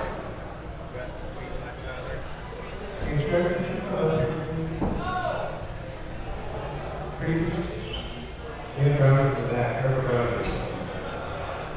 All right. So I don't have a game to watch right now. Sorry, folks. We don't have any games to watch. That's why I go there because our cameras don't work in any way. We're not being currently. We're having some camera problems on lane 3 and lane 2. Those are the two lanes with games on them. So right now, let's see what I can see here. I can talk about our. I can talk about our sponsors. So today, right here, you see our sponsors. We've got Elm City Axe Boards. They provided our boards for us. They also gave us a discount. They are great to work with. Their boards are always straight and they're always mold free. We appreciate that a lot. And they are quick. They will ship within the week. There's also Confluence Brewing. Confluence is a brewery here in Des Moines. It's at the confluence of the Des Moines and the Raccoon Rivers. That is why it's called Confluence. But they have some tasty beers. They have some IPAs and stouts and a seasonal selection. Big shout out to them though, because when we first got our beer license, when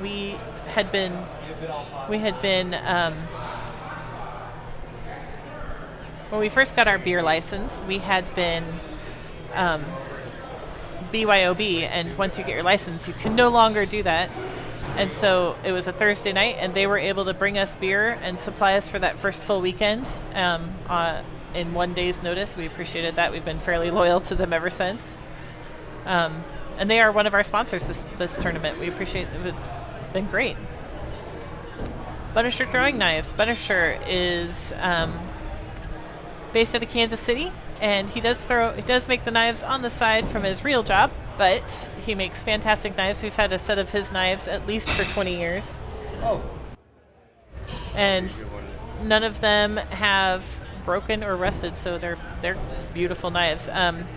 He's branched out into knives that do fit the WKTL qualifications, but they are not WKTL legal yet because they have to be approved by the council or approved by WKTL. So we're ready when they're ready. We also have Farm Bureau Farm Bureau Insurance. They are our insurance provider for our West Des Moines and our Pella venues. And they are very easy to work with. They have started a whole new line of Target Sports insurance. And they can also help you out with your car and your house and all of your other different insurance needs. Keep everything under one roof, so to speak. They've been our main tournament sponsor. They're providing lunch for everybody tomorrow, which will be sandwiches from Hungry Boys. And then Barntown Brewing. They've been here with us too. They have a bunch of fun brews. They have a lot of sours, and they do a lot of gluten-free beers, which is a nice change for us. People that can't do the gluten, so having a sour that's a gluten-free sour. They have Peach and Chong is a special right now, as is Hawaiian Punch Sour, which is basically like Hawaiian. Sorry. Let's see what else we got. I'm just filling things in. So far this weekend we have a lot of great throwers here. Down on lane 3, which we can't see right now, is Ben Fowler and Lucas Lane Johnson, both venue owners, which is impressive, being that they are both good throwers and have time to practice. Maybe you want to commentate on scoring. All right, so are they on that game yet? Oh, they're not throwing for scores yet. Oh, here they are on round 2. Lucas took round 1. So I'll go off the scores here. So Ben had a 13 points for their first round, first 3 throws. 6-6-6 for Lucas Johnson. 13-18. Let's go for throws 4 and 5.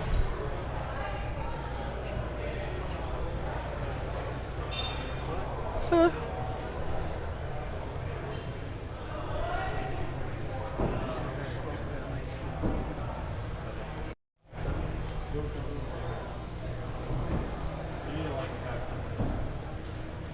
I have these from backwards, by the way.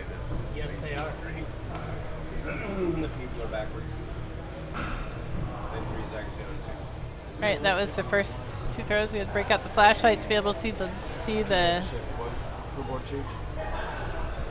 see the knives. Got a 5 and a 5 and a 5 and a 5. So Lucas is up by 6 points, going into throw 7. This change of throw 6. The change of sides.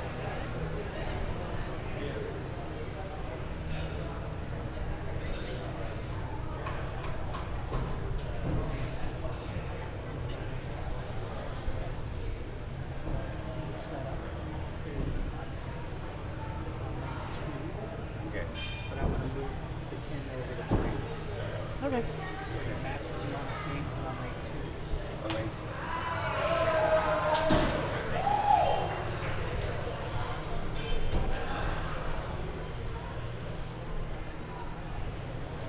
Looks like we have a 5 and a 6, and I got you.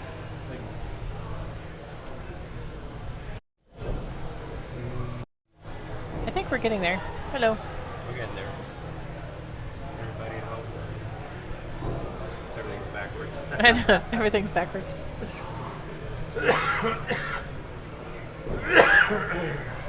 Ooh, can I see the camera looking back at us?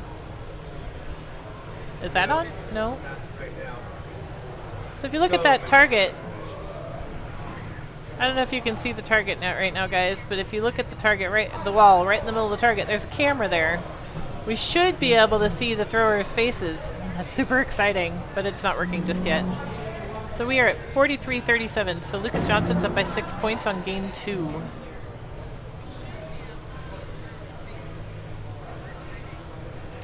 Fun things happening tonight. We have our Masters of Chaos tournament, which I talked about a little bit.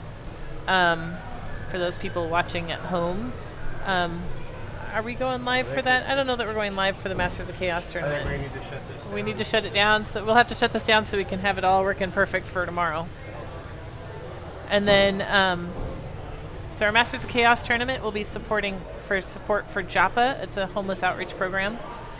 They supply, or they allow homeless people to use their address for their mailing address. They do med checks and health services for homeless people. They provide camping gear as needed. Lucas just won that match, 48-38. I believe he takes that one, correct? Yes.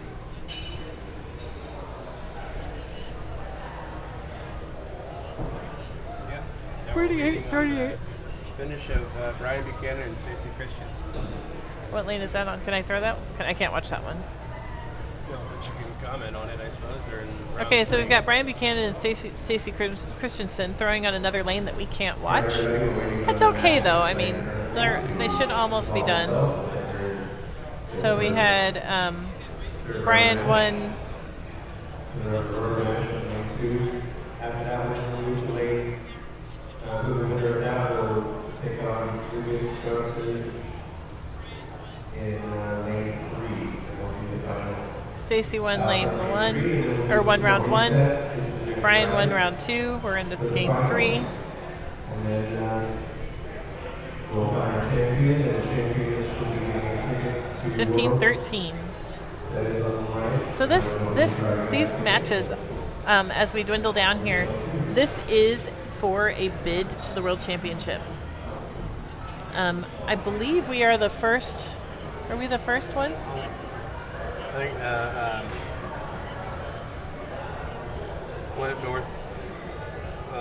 Titantown? I think Titantown might have got one. Right, but we'll be the first one. I think we're the first one to have a knife bid available. I'm not sure though. Not 100% sure. We did have 61 people in this tournament today. We had 61 people signed up. We don't think we had actually 61 people compete. There were a few people that had to drop out for whatever reasons. We were still well over 50 people. So, how many people had missed the first two games?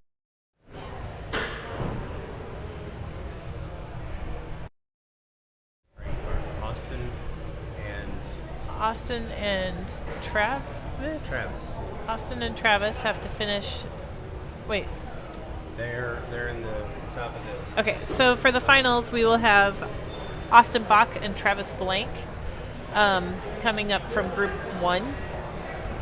And then Group 2 will be the top. Whoever wins the top of the A bracket and whoever wins the top of the B bracket for Group 2. And we will come back together and do the finals.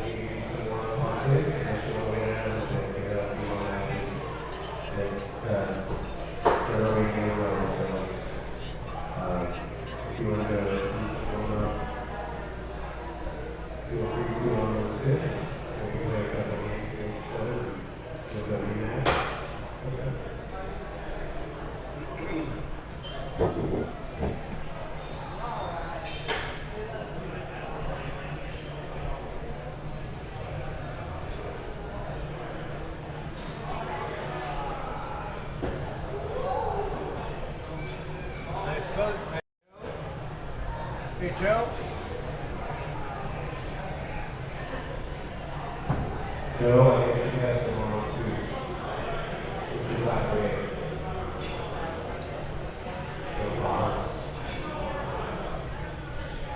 We're trying to get Joe's name. So that was 28-42 for game 3. Looks like Stacy won game 2 or game 3. So Stacy takes that round.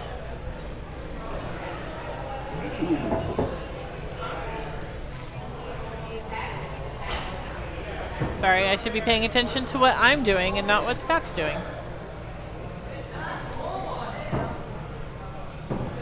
All right, Stacy Lucas, lane 3. Stacy Lucas to lane 3. This should be for fourth place. So this is for 4th place. So is this the finals? 2. Huh? Were you hollering for me? No. Sorry, but thanks for working on this. Is there an on-off button really quick? Can we, like...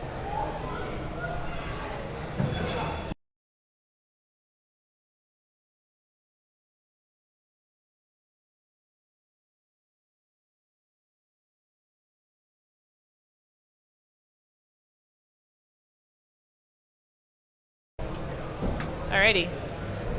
So I think we're still warming up here. We got, oh nope, 6-6.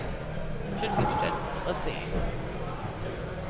There's some tight little groups. We've got Lucas Johnson and Stacy Christiansen. So this is, whoever loses this gets 4th place.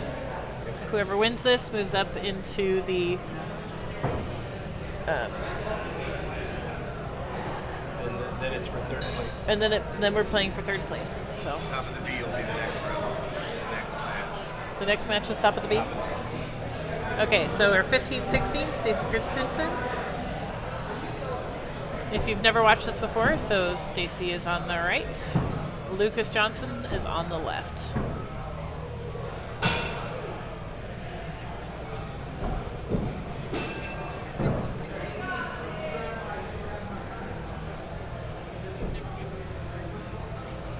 Drop on the right, another drop. Sometimes when you're throwing, it happens. All of a sudden you have drops happening. Not entirely sure why.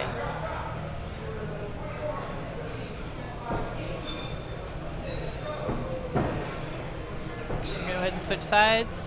Lucas is up by 8 points.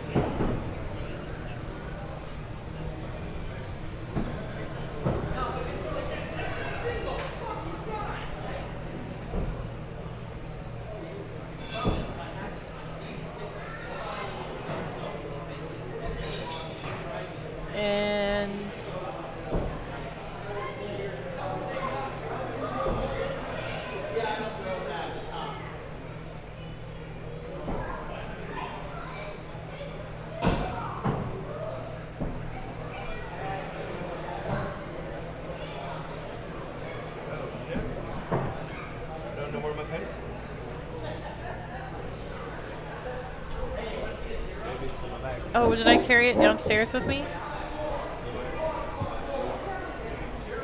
Stacy, want to make a note?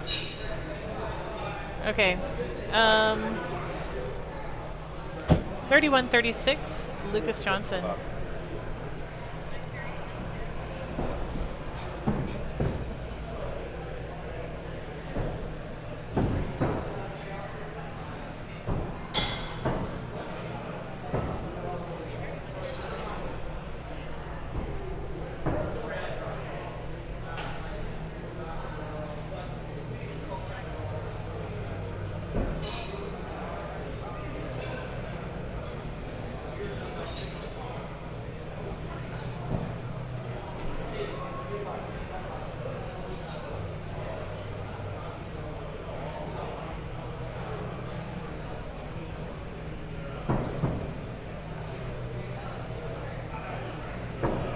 All right, so Lucas takes that first game by 9 points, 36-45. Just missed that kill shot out there. Didn't quite catch him. So game 2.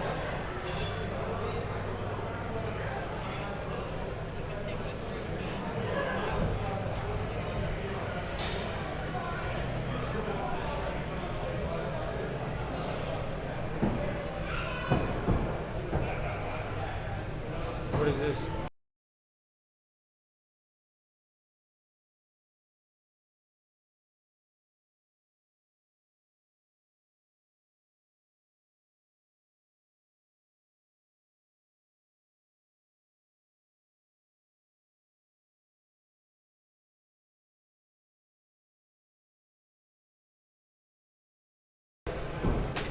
All right, here we go. We've got a 6-5-6, 5-5-4. So Stacy up by 2 points. As we get closer to the end of the brackets, each of these rounds takes a little bit longer, a little bit more carefully thrown. We started today at about 3:30. We got a little bit of a late start. Time is moving nicely. It is only 8 o'clock. That is a little bit late. We did want to start our evening stuff at 8, but it'll be a little bit later than planned. Not a big deal. The evening stuff is all in good fun. Can't wait for trivia. We have a pretty good crowd here still.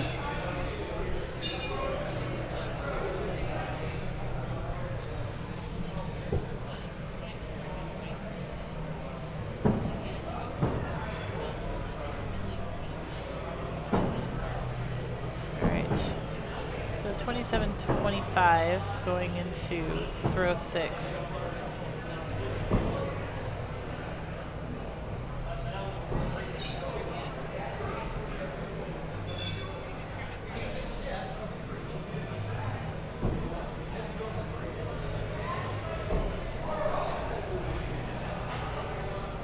So it's a lot of 4s. It's 39-37.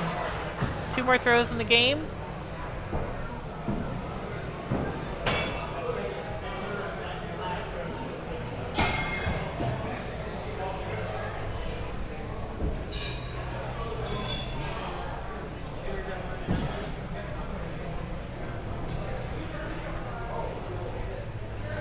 Some more 4s.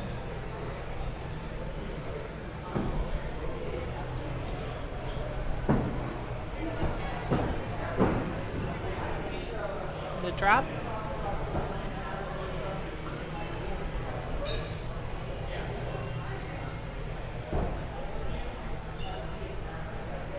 (45-43). Looks like Lucas takes that game by 2 points. That moves him on in the bracket, and he'll be moving up to, I think,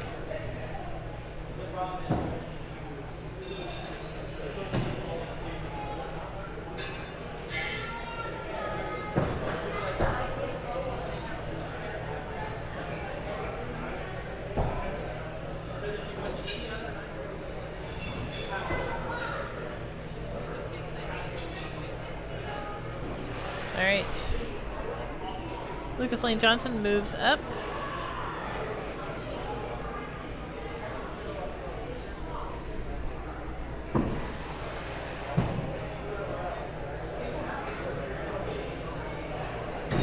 And so we are moving on into playing for third place from the B bracket, third place in this match. So our brackets are paying out to the third place in each group, and then everybody that makes it to the finals for the day. So each group will play, first, second, third in the group, and then first and second from each group will move on to the finals. If that makes sense. So winner of A, winner of B to the finals.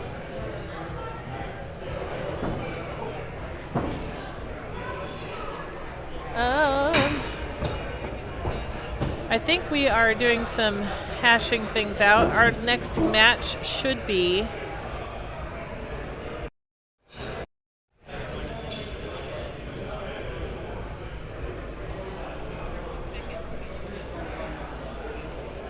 our next match.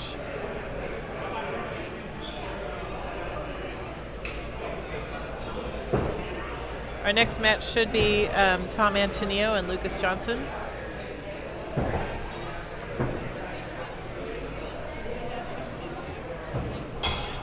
Looks like we're getting started here.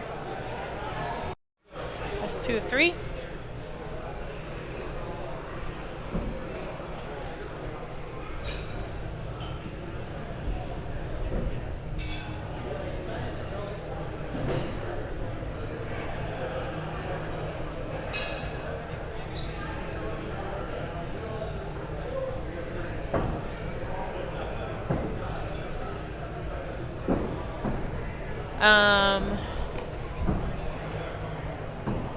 Let's see.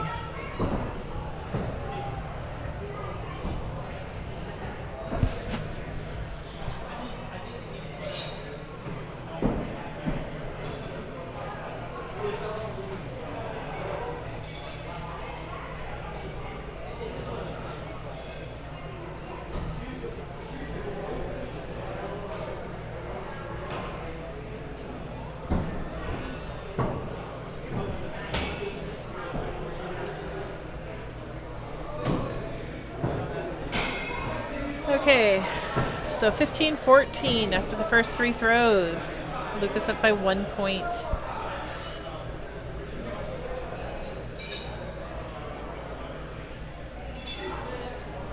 I don't know if I can zoom in on this. I'm not going to try. I don't want to mess with the camera too much.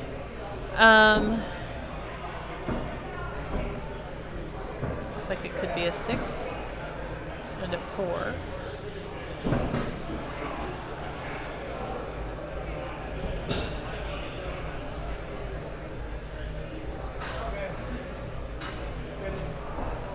Eight.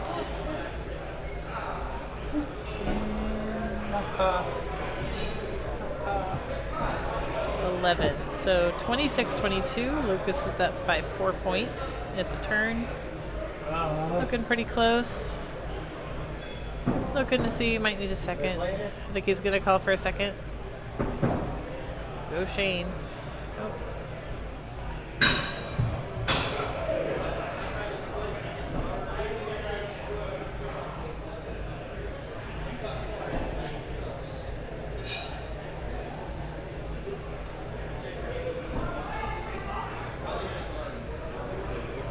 And it is a 6.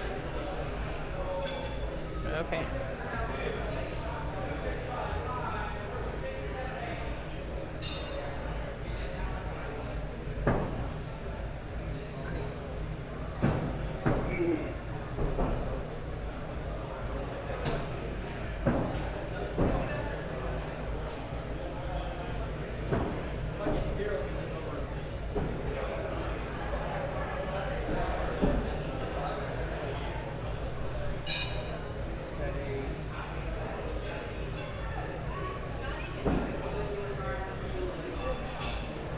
Okay, that was the turn. 22-7 at the turn. 22-27 at the turn. 4-5-5 for Tom. 6-5-3 for Lucas.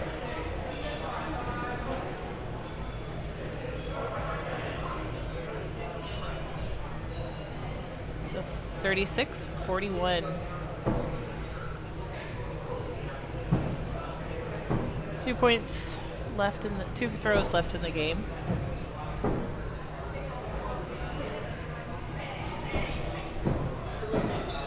Oh.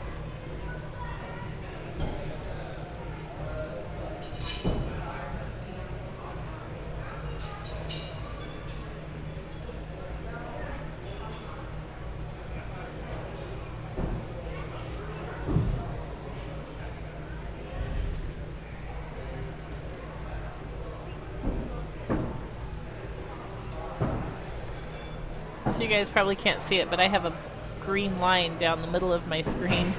And Lucas's throw is so straight that it disappears behind the little green line. I don't know what that line is. I think it's just a center measurement of some sort. It completely disappears behind the green line on my screen. Is that it? Nope, not yet. I don't know. I don't know where my score went.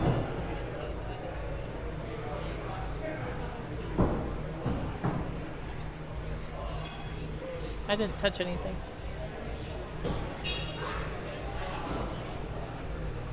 Was that game 1? Yep. That was game 2? Yeah, that was Okay, that was game 1. So Lucas took game 1.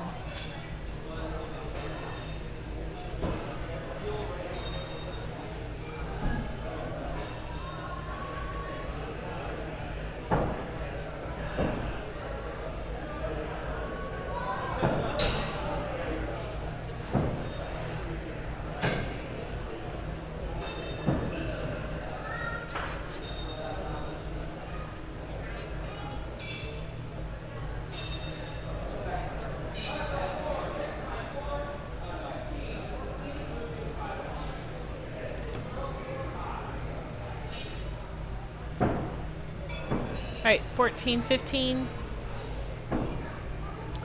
Lucas up by 1 point.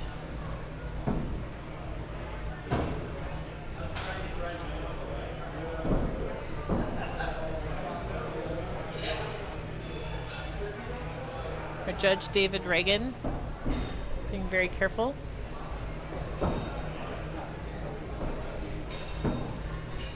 David Regan. Mispronouncing my own employees' names. It's not very nice of me. Shane would like to know if we're doing all of the finals on just one lane. I am not positive. We may well because we're going to stream it, so yes. Yes, probably. Yes. Okay. 90%. I mean, there's only 3 games. 24-26 at the turn.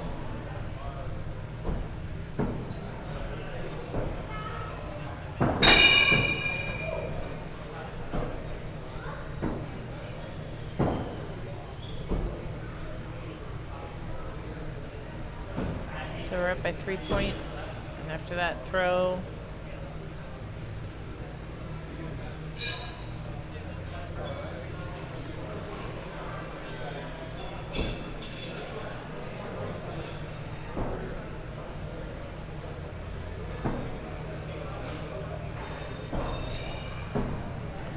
So it's a 1 point game going into the last 2 throws of the game.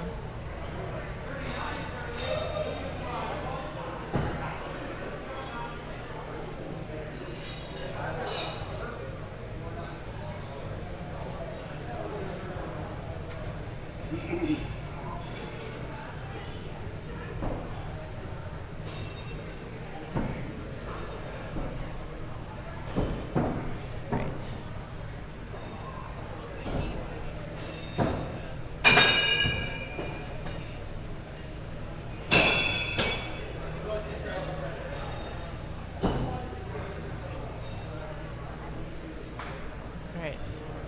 4 and 4, and the last 2 throws.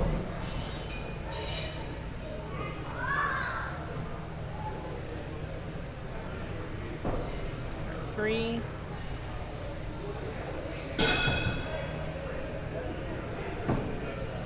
And a 5. As Thomas takes that game, we're going to go into game 3. All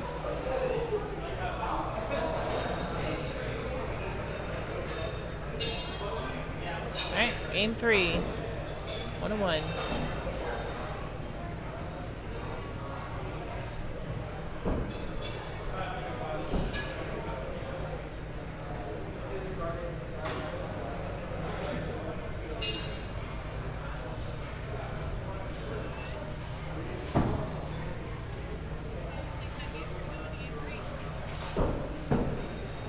And throw 1.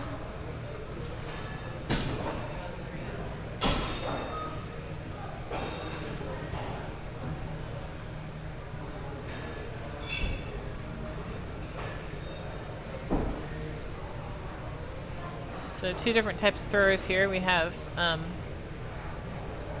Lucas, who brings his arm up by his ear, his knife up by his ear. Just before he throws, he brings his elbow up just a little bit and then brings the whole arm down. Thomas is a little different. He brings his knife up, holds it in front of him, and then it's a quick back-forth motion. So Lucas brings it up, pauses here, brings his elbow up, and then throws. I don't want to hit the table. And then Thomas holds it up in front of him, brings it up, and then just right in front of him. There's just 2 different types of throwing. Both are very good, obviously. We're getting to the end of the tournament, so they're both pretty good.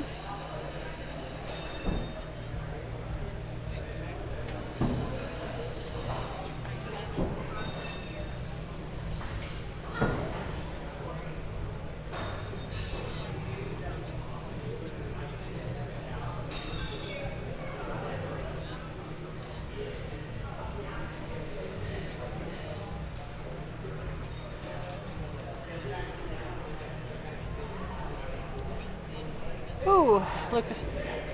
Tom hit his kill shot. 8 points. That brings him into a 1-point game at the turn.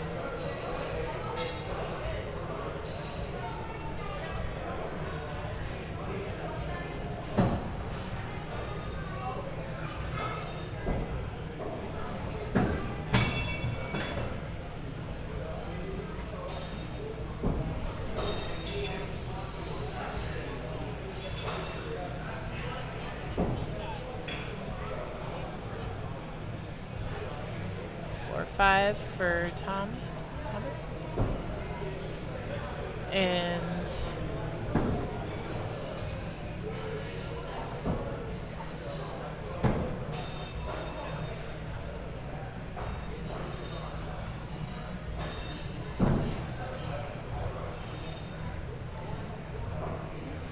all right. Obviously the judge couldn't actually see those from back there, that's why he waited, which is good. 4-5-5, 4-4-4. That puts Tom up by 1 point going into the last 2 throws of the game. So knives, you never know if it's a good idea to call that or to go for that kill shot. It's a 1-point game. Anything can happen. It's very easy to go from 1 point down to 4 or 5 points down,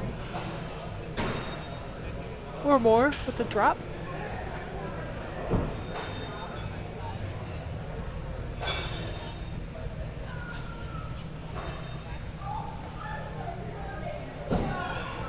Not really at this level, not many drops at this level.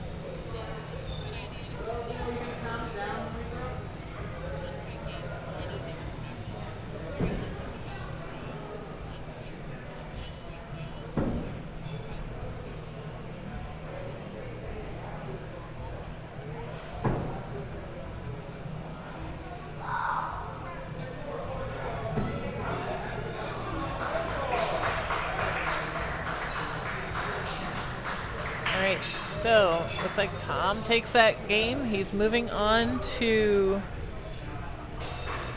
be the top, or going to play for the, this is the believe this is the B bracket finals, or that was the B bracket finals.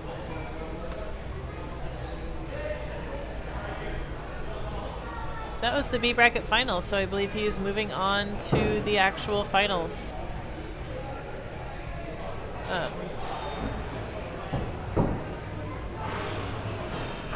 Do a quick board change here. Where's Scott?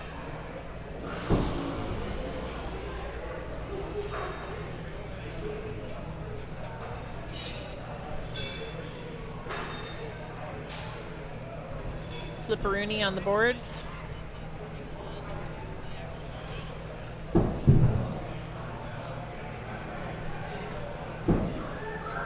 Knife boards are totally flippable. If you see a little mark in the corner of the, see a little star drawn on the top right corner of the kill shot board on the right target there. That means that board has been flipped out of a bullseye. You can flip bullseyes out if it's not hatchet. Hatchet sometimes doesn't work out so well.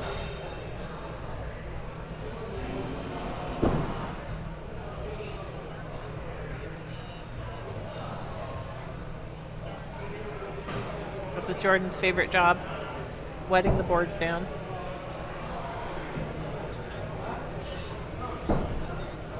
All right, we have commentate. Let's see.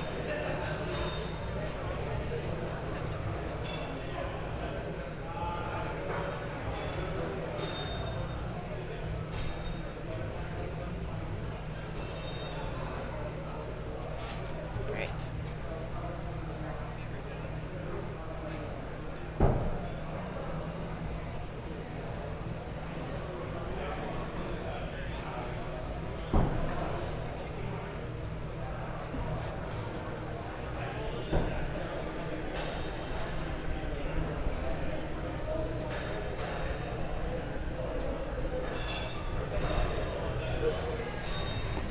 So we're getting prepped for the finals tournament, or the finals of the knife tournament. So knives is the only tournament we're taking all the way through on the day of the tournament, because WKTL is its own thing.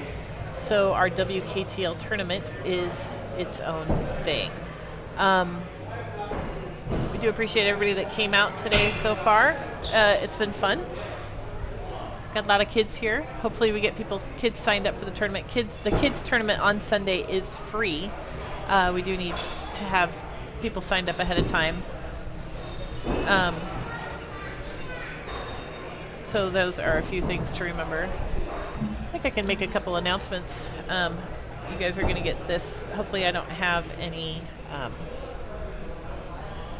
feedback. I am going to turn off my microphone on the headset for just a moment while I make these announcements, and then we will get back to it.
I'll turn this on right now. I'll turn this on right now so you can hear my announcements as I'm making them. I was just telling them about the Masters of Chaos tournament. I don't know if we have people watching at home. I wanted to give a shout out to our sponsors. We've got Farm Bureau Insurance. He's set up out in the lobby. I don't know that he's here right now still, but he does have some treats out there for us. If you are a venue owner, you should chat with him. Farm Bureau has done a great job for us. Elm City Axe Boards give us a great deal as a sponsor for our tournament boards. We go through a lot of boards at a tournament. And then, of course, Confluence Brewing. You see their flag up on lane 5. They have a nice variety of wheat beers, grain beers, IPAs. Their Light and Squeezy is a fan favorite. Des Moines IPA, also a favorite. And then, of course, Barntown Brewing with their crazy sours.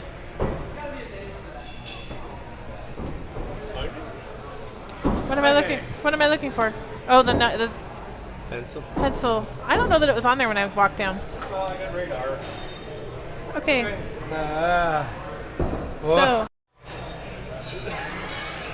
Okay. So we are hopefully about ready to start.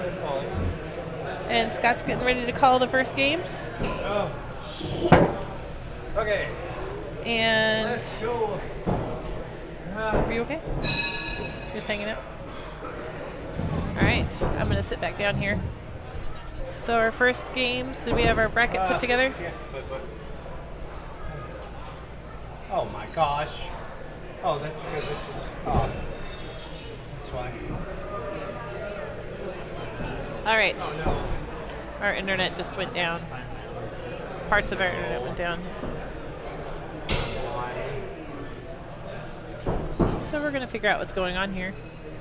Looks like our first game is going to be Tom and Joe Flower. Maybe. That's what's on here now, but I don't know. WKTL. Hatchet. This is WKTL Hatchet. What?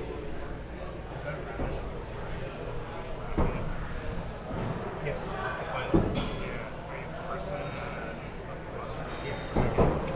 So with our bracket, the people coming from the B brackets will be forced into a loss. So one loss and they are out. Yeah, no, here we are right here. So, playing first. All right. Our first game on this. Okay, so for those of you who don't are interested, those that came in the B bracket from the 2 rounds are now in the B bracket. They have the 1 loss. So what we're going to do is we're going to top the A brackets for both of them, which is Joe Flower and Austin Bach. We're going to play all games, and we're going to go through them on lane 3. So on this, right now it says Joe Flower, Tom Antonello, but I believe it's Joe Flower and Austin. Joe and Austin to lane 3. So Joe Flower and Tom Antonello are going to lane 3. So that'll be the game we get to watch. Actually, no, excuse me. Joe Flower and Austin Bach will be the game we get to watch. Yes. No, we're all on that. We gotta close down the other lanes, get people to stop throwing for a moment while we watch the last couple games. Yeah, I think we're gonna just continue on tonight with what we're doing. We're not gonna have a bunch of during the finals. So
So they're getting a little.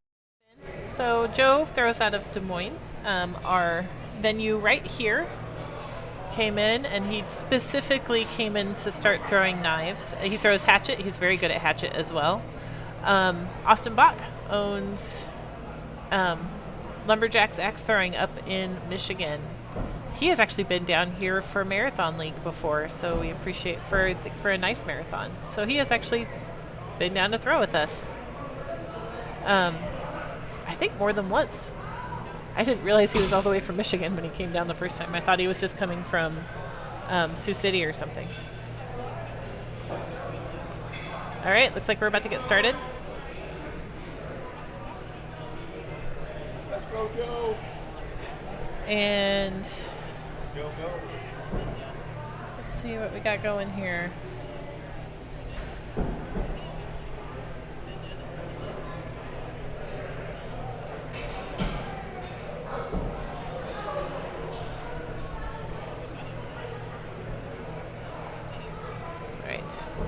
One.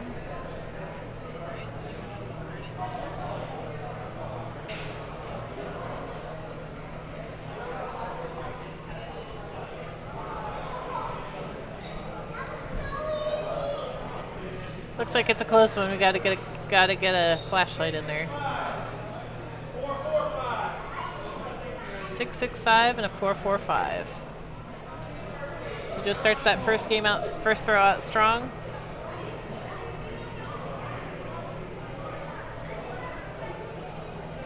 I don't know that we are scoring this on the proper tablet.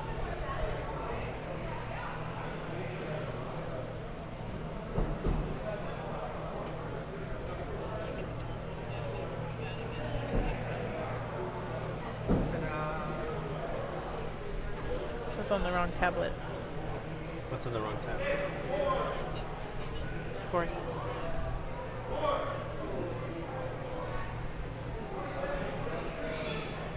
Oh. No. Oh, no. Oh, no.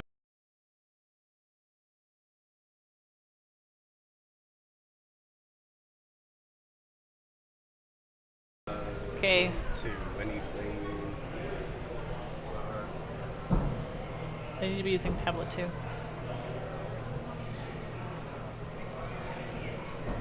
Sorry guys, I don't have scores at the moment.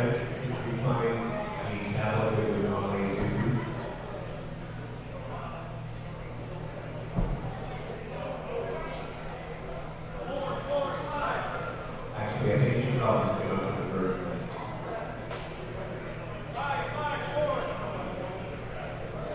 445-554.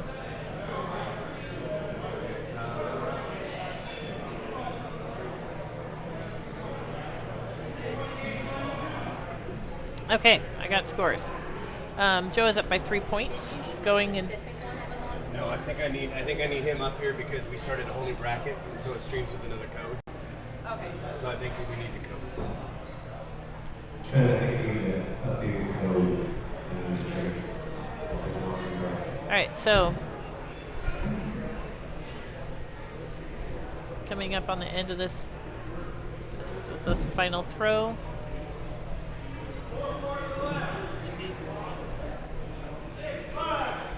Six five. So we are tied at 48 points going into overtime. Good job, guys. Going into overtime for game one. These are the finals. So not the finals. This is, what is this? Just one of the games in the final bracket. There we are. What's up? Sorry, I think we started a new bracket, so I think it's streaming to a new code, right? Yes. So we have no scores Right. on this. I'd like to have it for So- a final. I have no idea. How that got in your It was pocket? literally in my pocket. I was out on the deck and I reached in my pocket because there was a pen and I was like, That's why I said it was found. Okay, Buddy, so I should have thought about that. all right, going into throw one, game two, or no, yeah, game two. That was the practice throw. I didn't actually see who won that last one. Do we know who won it? Austin took that first game. through the scores. Isn't that what this is? No, that's Okay. that's the last one of the last one. So I think it just keep going. I should have thought of that. Sorry. So, Joe for 13, 14. Austin up by 1 point.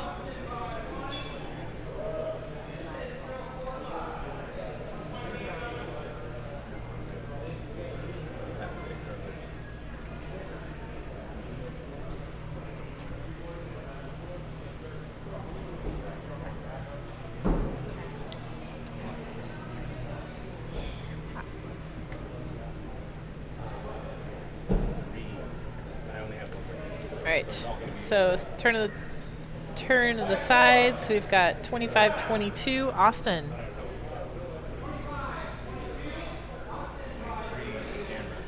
Austin by 3 points.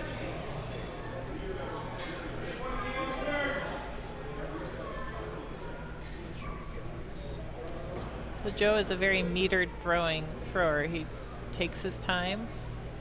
Back when we were throwing one knife at a time, he would wait. He would breathe for the full 10 seconds, full 9 seconds before he threw on the 10th second.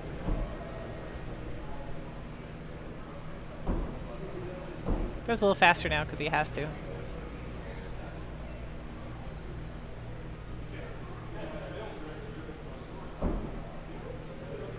$30. Let's see.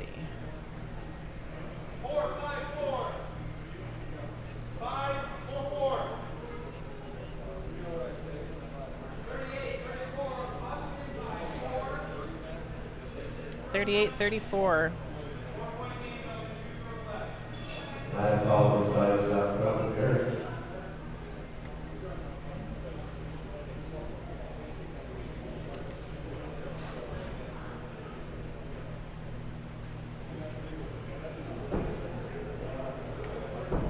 Alrighty, I have scores. Last throw, last two throws. You can't tell.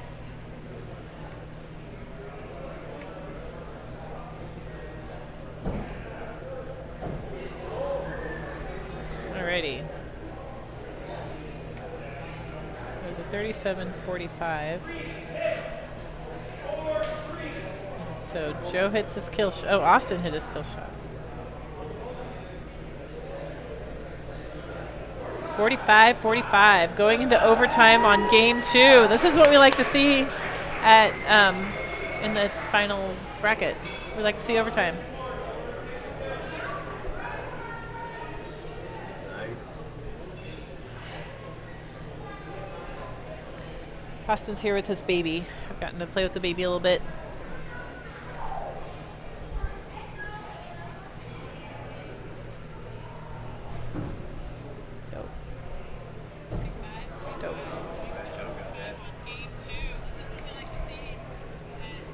Right.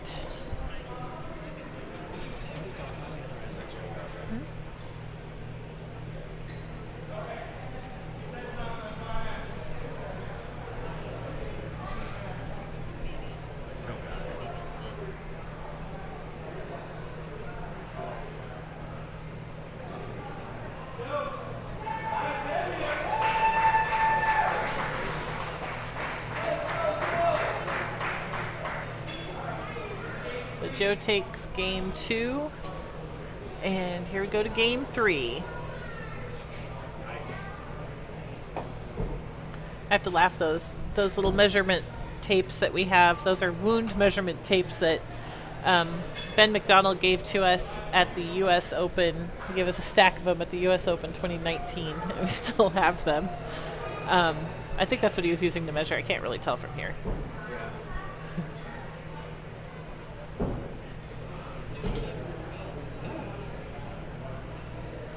I was trying to make a little measurement thing, a little card, and somehow my ruler on the back of my card turned out to be microscopic And not very dark. and not clear or dark, so I couldn't. No, it's unlegible.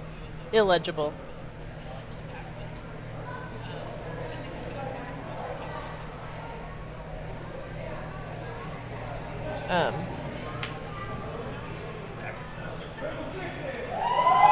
Whew. 4, 4, 5 and triple sixes. Yeah. Go. Go Joe. Triple sixes.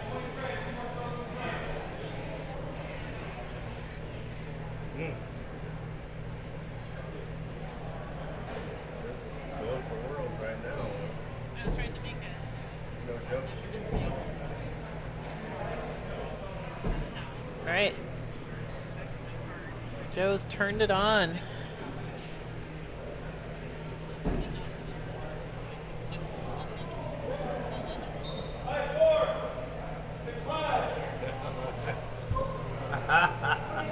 Six, six, six, six, five. 5, 4, 4, 4, 5. Good job, guys. It's at the turn.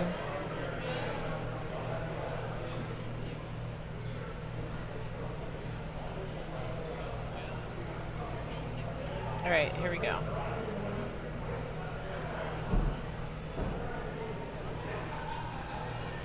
Should be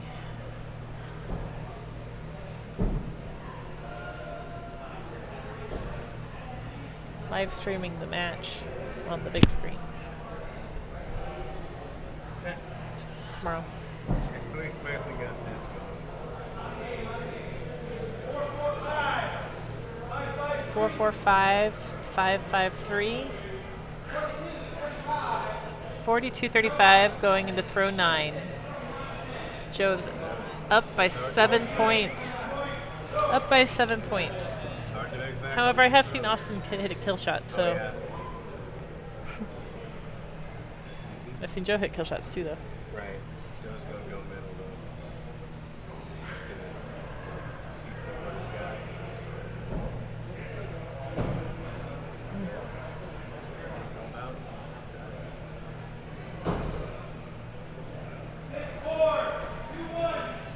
6-4-2-1.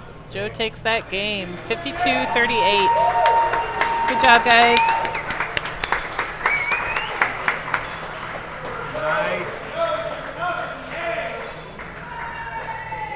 So the next game won't be either of those guys. Next game is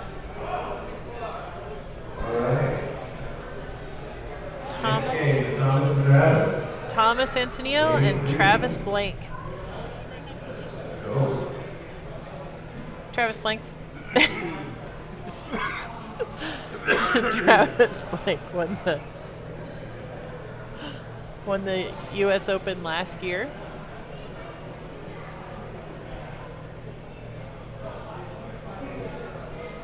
And he won the Ironside Open last year, correct? Second last year was Scott Gardner. Yeah. Scott Gardner he went 3. How many games? He's over here. He's busy this year. Got him on the, well, this is where he's at home during the tournaments. Yeah.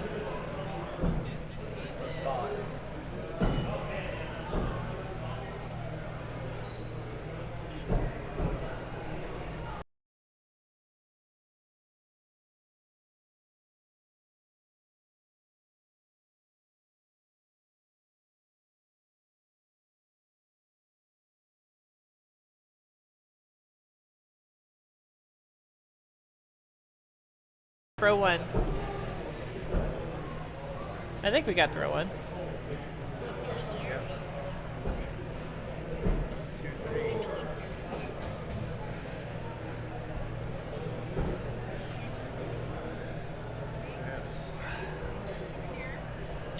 Travis just moved on Saturday across the country from, I think, Virginia to Nebraska. So,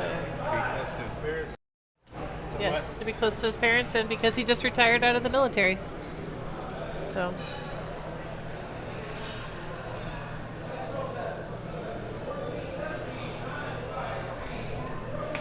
Thank you, Dolphin, sir.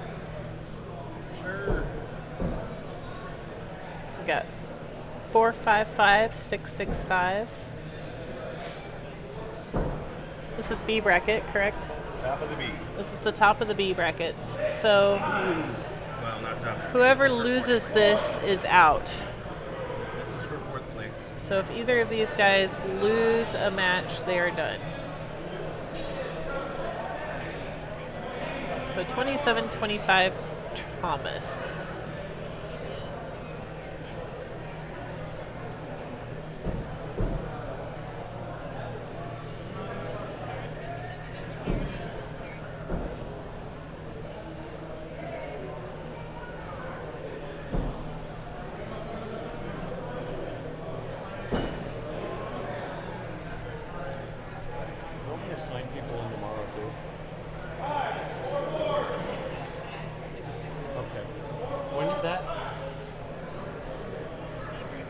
It's on live stream right now, but tomorrow we're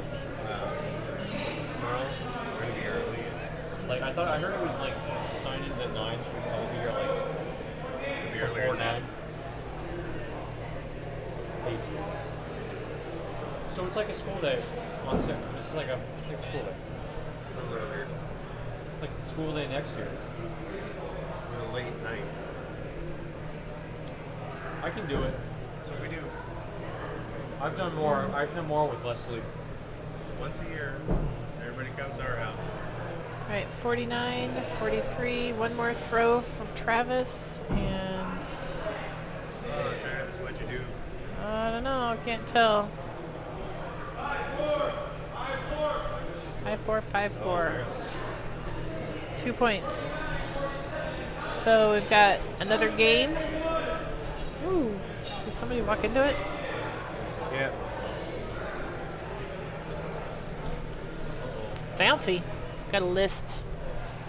Kind of listing to the side.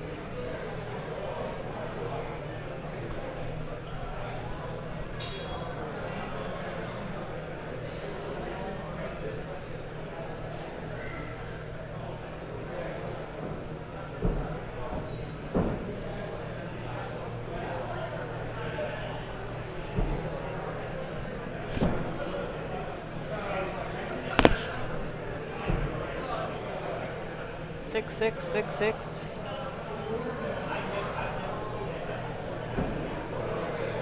Like a 6.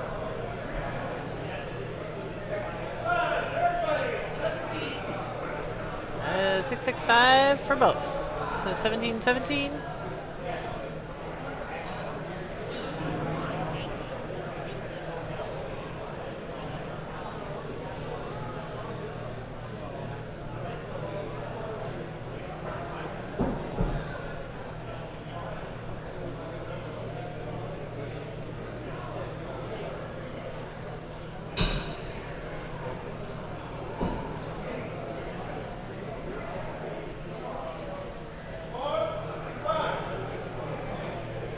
Score 6-5, so 27-28. It's a 1 point game. Travis is up.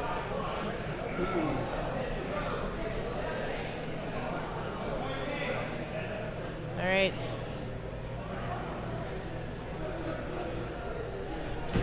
Winner of this game goes on to play Joe Flower. Actually, no. No. Austin. Yep. Sorry, winner of this game goes on to play Austin. Bach. Winner of this match. We're still in game 2.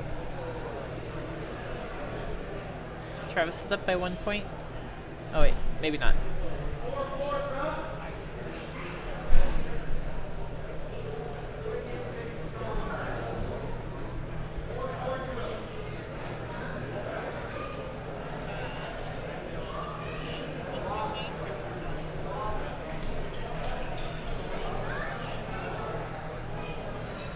Four, 4-0. So that must mean that the point was not in the tip of the tip of the axe was not in the board.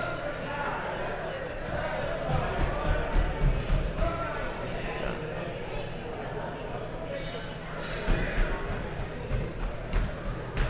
But I believe we need a second.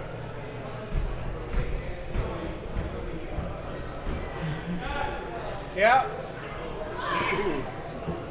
All right, Scott's going to head down the stairs. Scott's going to go down and make the second call. So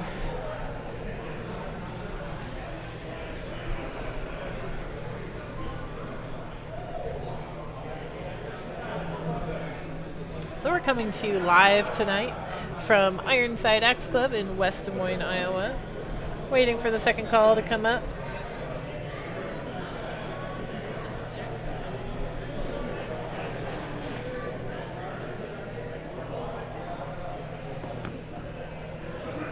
And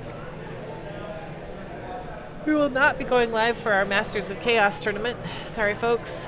Some of us are going to go do other things for the moment. Masters of Chaos will be a self-judged tournament. We have 43 people, which means we have raised 43 times 2, so $860 for Joppa. That's super exciting. And prizes for that are fun. I need to get downstairs here soon and get ready for the finals. Or get ready for the handing out of prizes. Hold on 1 minute.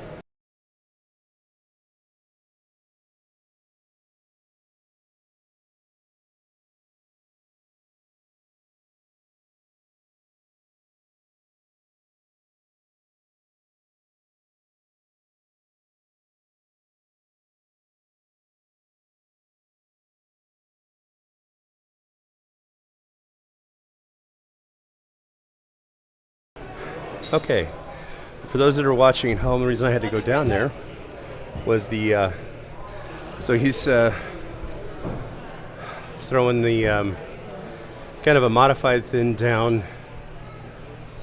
what's it called? It's the pirate looking one, but he's throwing it backwards.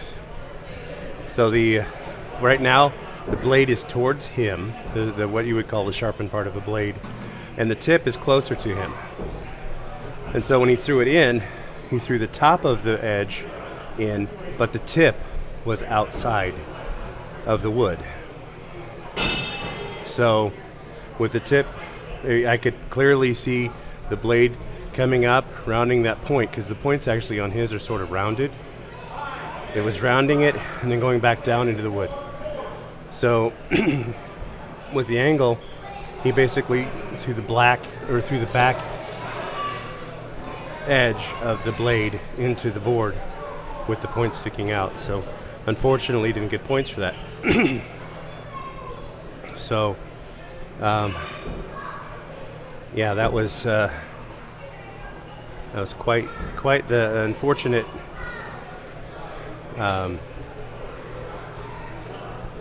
turn there. That was a rough one. So that's an interesting discussion that I'm sure will come up in future matches or in future rulings, is if you've modified it and it has basically that wide of a blade with a flat area on top, which sort of makes two not really points. The top of that blade is an angle, and then you have the point that comes up here. And if it goes into the wall and that point is still out, it's almost like a guard stick. So he had his knives. He's turned his knives around now. That last knife, at least, was blade forward and point forward. So that's a rough call to make, but I think it's the right call, and that it just is. If it turns that corner, that's where. It doesn't. His knives don't really. That one at least didn't have what you'd call a sharp point. Like most all the other knives, they have a sharper point to it. This was kind of a rounded point. But so I guess you go from the crest of the point and see where it goes. Shane, need another call? Need another call? All right, everybody at home. I got to go down and make another call. Apparently, we got some things going on.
Okay, that was a second on a crazy thing. So we've gone to the touch rule, where the knife just has to touch that and to cut. Doesn't have to cut, just has to touch. Well, his knife went in, tip was in and everything great, but his knife went in and pushed the fibers out. It wasn't actually touching, so he sort of carved away the line and left air in there, so it's not actually touching the line. So it's kind of like a reverse push for those that throw axes. It's kind of crazy. There's a, you can hit the board and push all the bullseye in, so it looks like you're cutting it, but there's nothing on the other side. So this is sort of a reverse that. He cut in, pushed the side of the bullseye out, but there was a gap between the knife and the ink line, a noticeable gap, and there wasn't any ink on the other side. So yeah. So yeah, sorry everybody who's watching. I've got some pulmonary issues I'm dealing with. So going up and down stairs is really rough on me. So, and that's twice in this game. So now we have the where are we at? I lost the son a bunch of stuff.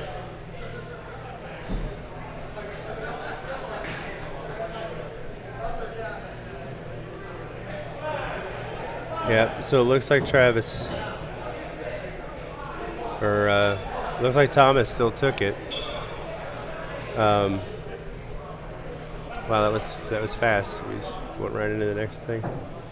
So it's Austin and Thomas. Top of the B. This is for third place. Travis took fourth. Whoever loses this game or these matches at the end will take third, and then whoever takes this will go up against Joe in the top of the A, and has to beat Joe twice. So we are for being only really 1, 2, 3, 4 games total. They're playing them out long. They're playing the long game. So let's see here. Got Thomas, up one. Everybody's phenomenal throwers. I haven't ever thrown with Thomas. I'm not sure exactly where he throws out of. I should have looked that up a little bit earlier. Shane made all the brackets along with the lovely Waddle staffs and everybody. All the Kensler Ryans and everybody that makes all the stuffs to do this. So we are we got Shane judging and David. Another Shane and David are our employees here at Ironside. And David is running the tablet.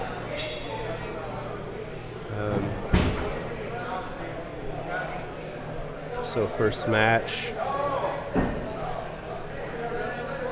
went to Austin by 2 points. Thomas is definitely a thrower. He's got lots of skills here. He's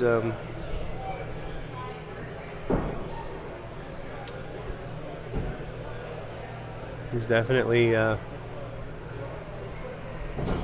got to calculate where he throws his stuff, because he's going to land on the last knife he just threw. From here, it almost looks like a 666. Well, now it does. Sorry. Now it kind of looks like a 666. Ooh, Austin. Austin, you can't throw like me in this end game. You can't throw Can't throw fours, dude. At 10. I love Austin. He's a great guy. We've thrown together numerous occasions. He's come here to a marathon league and clean house here, and then done really, really well. Love throwing against him. And Thomas is a great guy. Seems like a real good guy from what I've met, talked with him. They both have kind of customized knives. They're throwing the Blackhawks. That's what it was. I couldn't remember the name of them, the Blackhawks. They're both, somewhat customized. Thomas's are really cool. They ground them down, polished them up a bit, and did some, I don't know if he did the etching or what, but he's got a guy on the side with knives in his hands towards the guard, so he's they both have somewhat modded Blackhawks. So now he's throwing blade forward from the far. I don't know if he's going to do it every time. Second one's blade forward. That might be a 6, it's hard to say. Austin's popping some 4s off. Oh, that might be on the line. That might be a 3. Hard to say. Oh, what you got there? 6-4-4. 6-4-3, that one on the outside. It looks like we're close to a 3. So Thomas is up by 3. Thomas being on the left. The scores earlier at one point in our stream were flipping, or maybe not in the stream, but earlier today when we were running all the little bugs out, which apparently they just ran around and came back in. They were flipping, which was nice, but now they're not, so that's okay. So Thomas is currently on the left and Austin's on the right, but the scores are correct. Woo! Tied up 48. Man, we're getting these sudden death games. It's pretty cool. I love sudden death. It's still satisfying in knives. It's a little bit more of an interesting thing. Now he's throwing it backwards. Thomas, I think it's like. Oh, got a little far right. Oopsie daisy. Well, that means Thomas got that first one. Can't have a drop.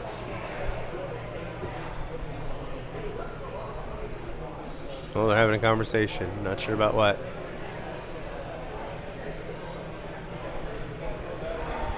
Do I need to make a ruling?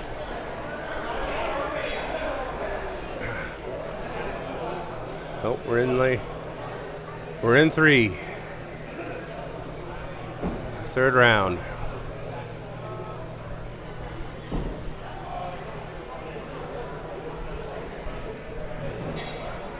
Third round, here we go. Two battling titans. They got their throws in. They got their money's worth on the throws, and they're going to be in the money. So everybody that made this bracket is in money, and then the third places of both brackets also get some cash. Don't make me try to remember how much that is.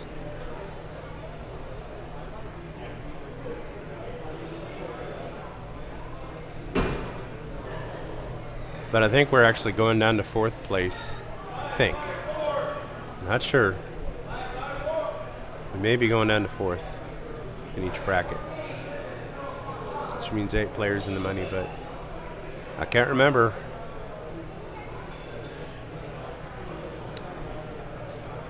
Tied up.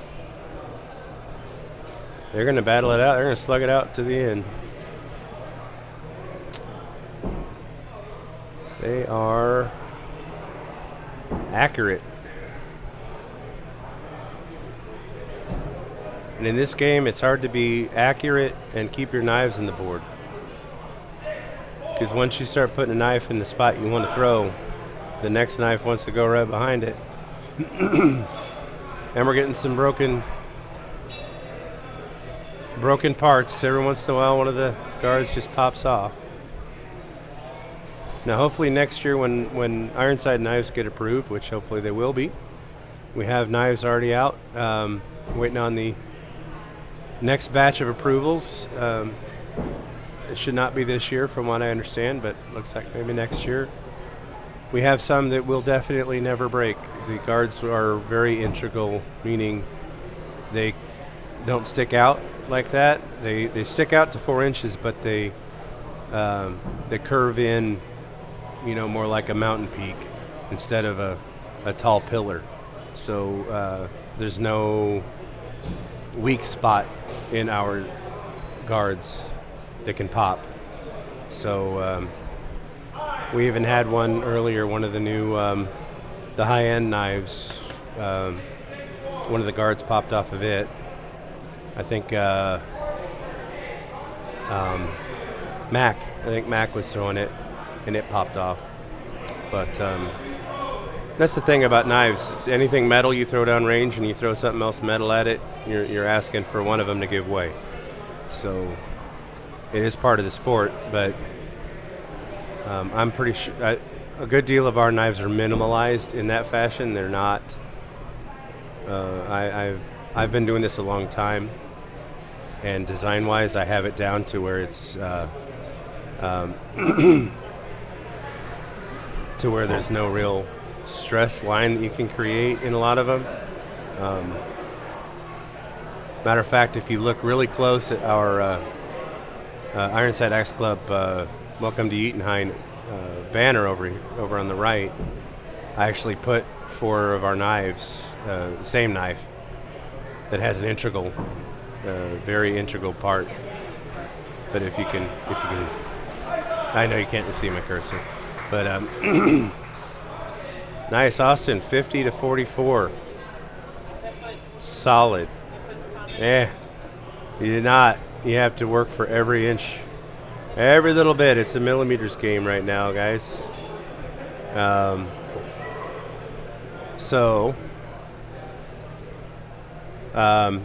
Thomas took 3rd. Matter of fact, I'm going to announce it on the thing. So it looked like Thomas got 3rd place there. And Travis got 4th, Thomas 3rd. Man, these games are just outstanding. You guys are just tearing it up. Straight on. This is a millimeter game. You guys are just stacking the steel. I love it. So now we're back up to the top with Joe and Austin. Austin has to beat Joe in best 2 out of 3 matches to take it. Joe only needs to win best 2 out of 3 once to claim the championship. So I know these guys have thrown together before in the past, and I'm wanting to see some really high scores, some up in those high 50s, maybe even a perfect game. That'd be awesome. But we'll see.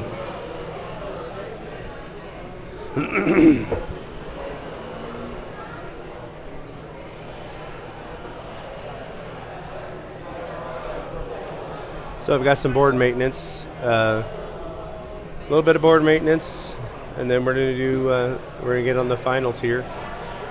I'm really excited about this. This is an outstanding thing. We have some real titans here of knife throwing.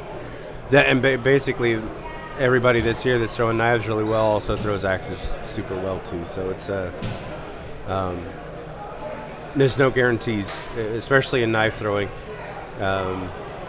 It's one of those things that if you were to place bets or try to get a percentage of who might win, it's much more difficult in the knife arena because of that. You have a knife in the target, you have to come back and throw another one. Even if we had triple bulls, at one point when the league started, there was a bullseye up on the 2-3 line, and on the top above the bullseye and below the bullseye on the 2-3 line.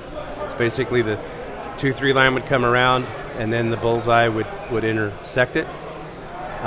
So you could throw a knife in each bullseye.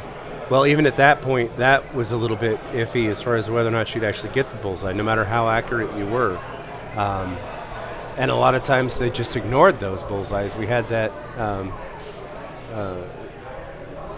going at different tournaments and in leagues, people would avoid that top and bottom bullseye. They'd still stack their knives, because if you get off to the left or right or up and down, you could still get a 4. Whereas if you're in the other bullseye, you'd get a 2 or a 3. And it really is a matter of a couple points most of these games, if everybody sticks their knives. Sometimes if you bounce, though, that's the problem. You stacked in the middle and you bounced, you got nothing. But if you got the other, you could make it up. So here we go. We're first throws. Some of them, I guess, are obvious. So they're putting in scores early, but they're going to convert them. They're going to confirm them. So if they, that's the thing. You have to go up and look, because now it's the line game. You just have to touch either the color part of the wood. You don't have to get color on both sides. Either color of the bullseye or color of the line, the rings. You just have to touch them. And so now you got to go look. You just can't let it. I mean, there's some are obvious. You can just pop them into the 4 and you know what's going on. So at the turn to the back line, Joe's up 2 at 24. 22. Now Austin's warm. He's full warm. Joe likes to be warm from what I remember, from what I understand. So Austin's got a little bit of an opening as far as that goes, possibly. But right now, the way Joe's been throwing, well, and he does that. But remember, this isn't round 1. There's a lot can happen. A lot can happen at this 12 or at the 2 spin distance, 15-foot line. A lot can happen. But these guys are very metered. They're very. They think about their shots. Joe seems to think a little bit more. It seems like he'll take a little bit more of a time. Austin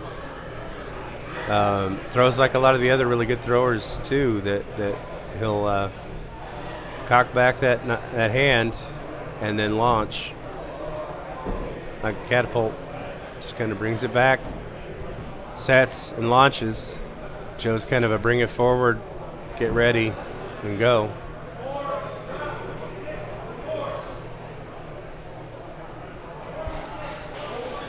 So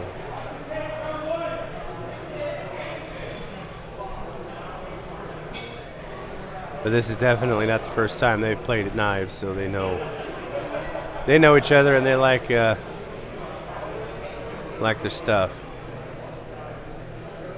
So I've been yamming and I wasn't watching. It looked like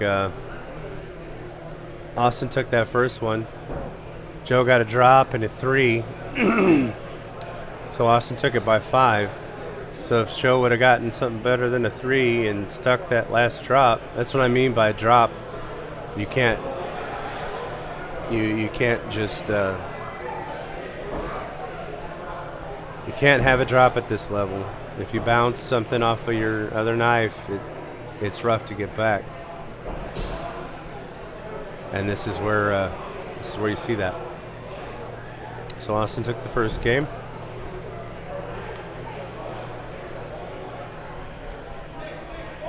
Six, 6-4. Ooh, Austin. Austin, you stacking 2 6s.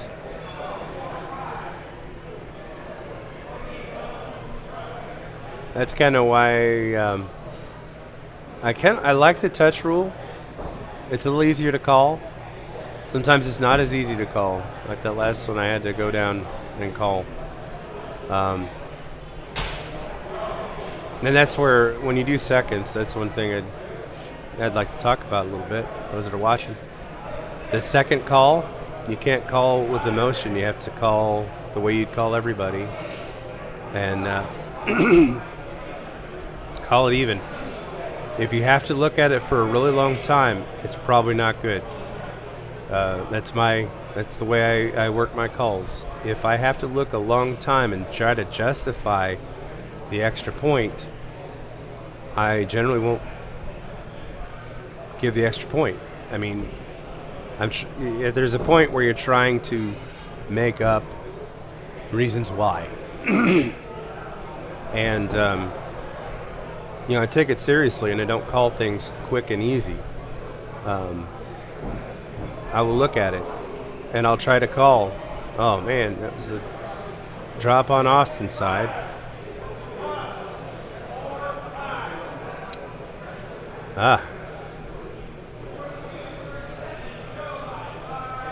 Ooh, yep. That puts Joe up 5 real quick. Because that would have been a 5 or 6 from where I'm sitting. Looking at it on the screen, that looked like a 5 or 6 solid. So that would have been a potential tie-up.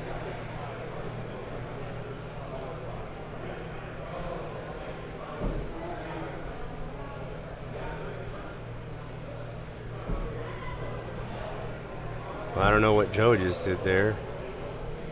And Austin's trying to get back something. I think Austin's playing the long game here. I mean, trying to get, knowing he might not be able to get it back, trying to throw that kill shot, which can happen a lot, especially in this one. You've got potentially 6 games. We're in the best of 3 third game. So right now, if Joe takes it, that's it. If Austin takes it, we go into match 2. So here we go. This is if I were to call the U.S. Open and Worlds right now. I know U.S. Open was kind of a strange. The last one was a strange thing because I can't remember his name, but the guy that took second definitely throws better than he did in that live match for the finals because he had a lot of drops and he just lost his rhythm. I think now anybody that gets there, they've got their rhythm down. They've had enough time to throw. They've got the rhythm down, so they've got their throws. They're going to stick. Generally speaking, they're going to stick most all of them. If they bounce, it's usually going to be something on another knife. Or occasionally, it's just something slips out wrong. Something just slips out of the hand wrong. They don't commit. That's the thing. You have to do every single throw the same. If you flinch, if you let up, if you don't have that standard swing that you have, and you let up or you give too much or you lean too much or you don't lean enough, all these things cause a drop. You'll notice sometimes, like Austin's throws these time, he had one kind of going up and down. He's got his hand on now, he just pulled, and he's got one that wasn't. So those are adjustments in his throw. And it doesn't take much to have a bounce. So Joe's 27-23. Austin needs to be very accurate and stick everything, and Joe's got to slip a couple times. If they play their A games, it's just going to play out the way you think it is.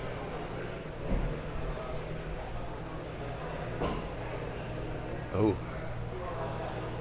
Stack that knife, not side by side, but top to bottom. Let's see, what do we got? 4-4-6. 4-4-5, the way it was typed out there. All right, 41-36. 5-point game. All right, 2 throws left. 5 throws. Let's see what's up. There could be a bounce. There could be super accurate 6s and not so accurate 4s. That's still only 4 points, though. He's got to make 5 points. That's a 4. Come on, what you gonna do? Come on, Austin. All right, a 5 and a 4. Austin. I think he's going to go kill. Nope. Well, now he should just go kill. There you go. Tried hard, man. You tried really hard. But looks like Joe got it. I think my microphone scampered. Hopefully they're gonna call. So that was nice. I think Lisa's down there working on prizes is what it is. I think Lisa's working on prizes, and so she needs a microphone. I'm gonna see if I can wear this hat a little funny. I'm not used to the backwards thing. I've heard that you can, like on some live things, like on TikTok or something, you can make a mirror. Or not a mirror, but like flip the image so that when you move, it moves the same way. Because I'm looking right, but looking left. I don't know. I'm not used to streaming. So, so your winner is Joe Flaher. He has put a lot of time and energy and thought into throwing. A lot. He's developed things. Yeah, Lisa's down there doing things. So,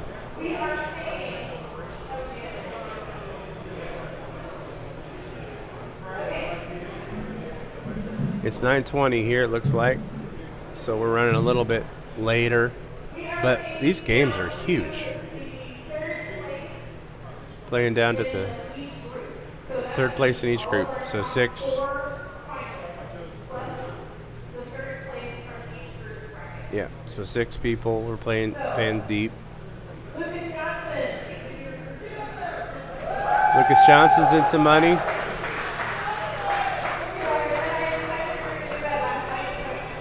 So Lucas is getting the Lucas is getting dinner.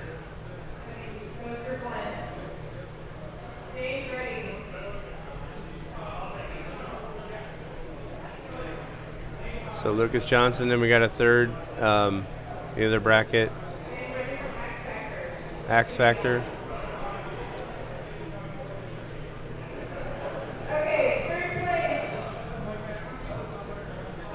No, fourth place.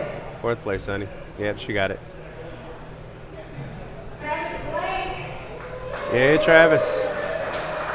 Travis Blank got fourth place. He's a killer with the knives. He's done a lot of good tutorials online, put a lot of videos that are good. Go watch him. He's got a lot of good philosophy, a lot of good steps involved in these things. So he's doing good. He's been a big help. Thomas Antonello. Thomas Antonello, third place. Jersey's Axe House. That's it.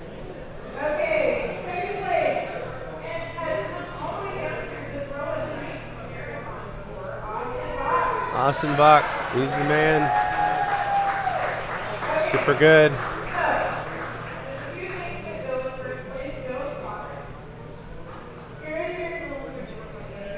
Yep.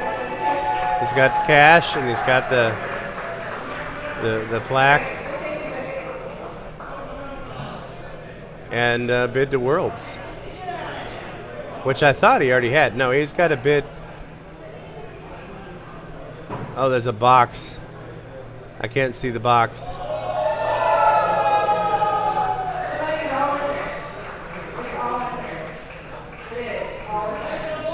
The money's all in the box. Lift the box. Can't see the box. Sorry, everybody. Oh my gosh, the trophy. Yeah, hold on just a second.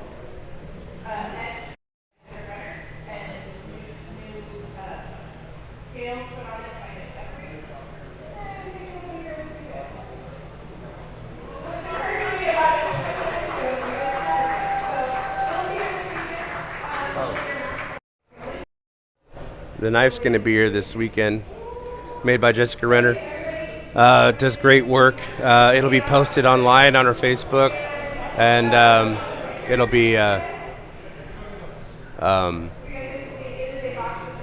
be put through on everything. So yeah, they've got their stuff.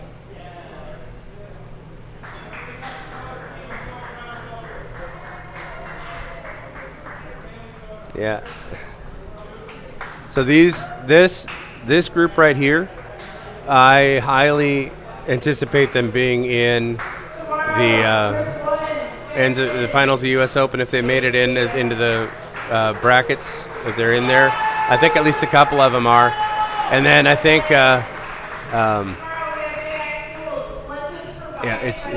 if they're not at the U.S. Open, they're going to make it to Worlds. They're going to be awesome. They're going to be a powerhouse to watch. All these guys, they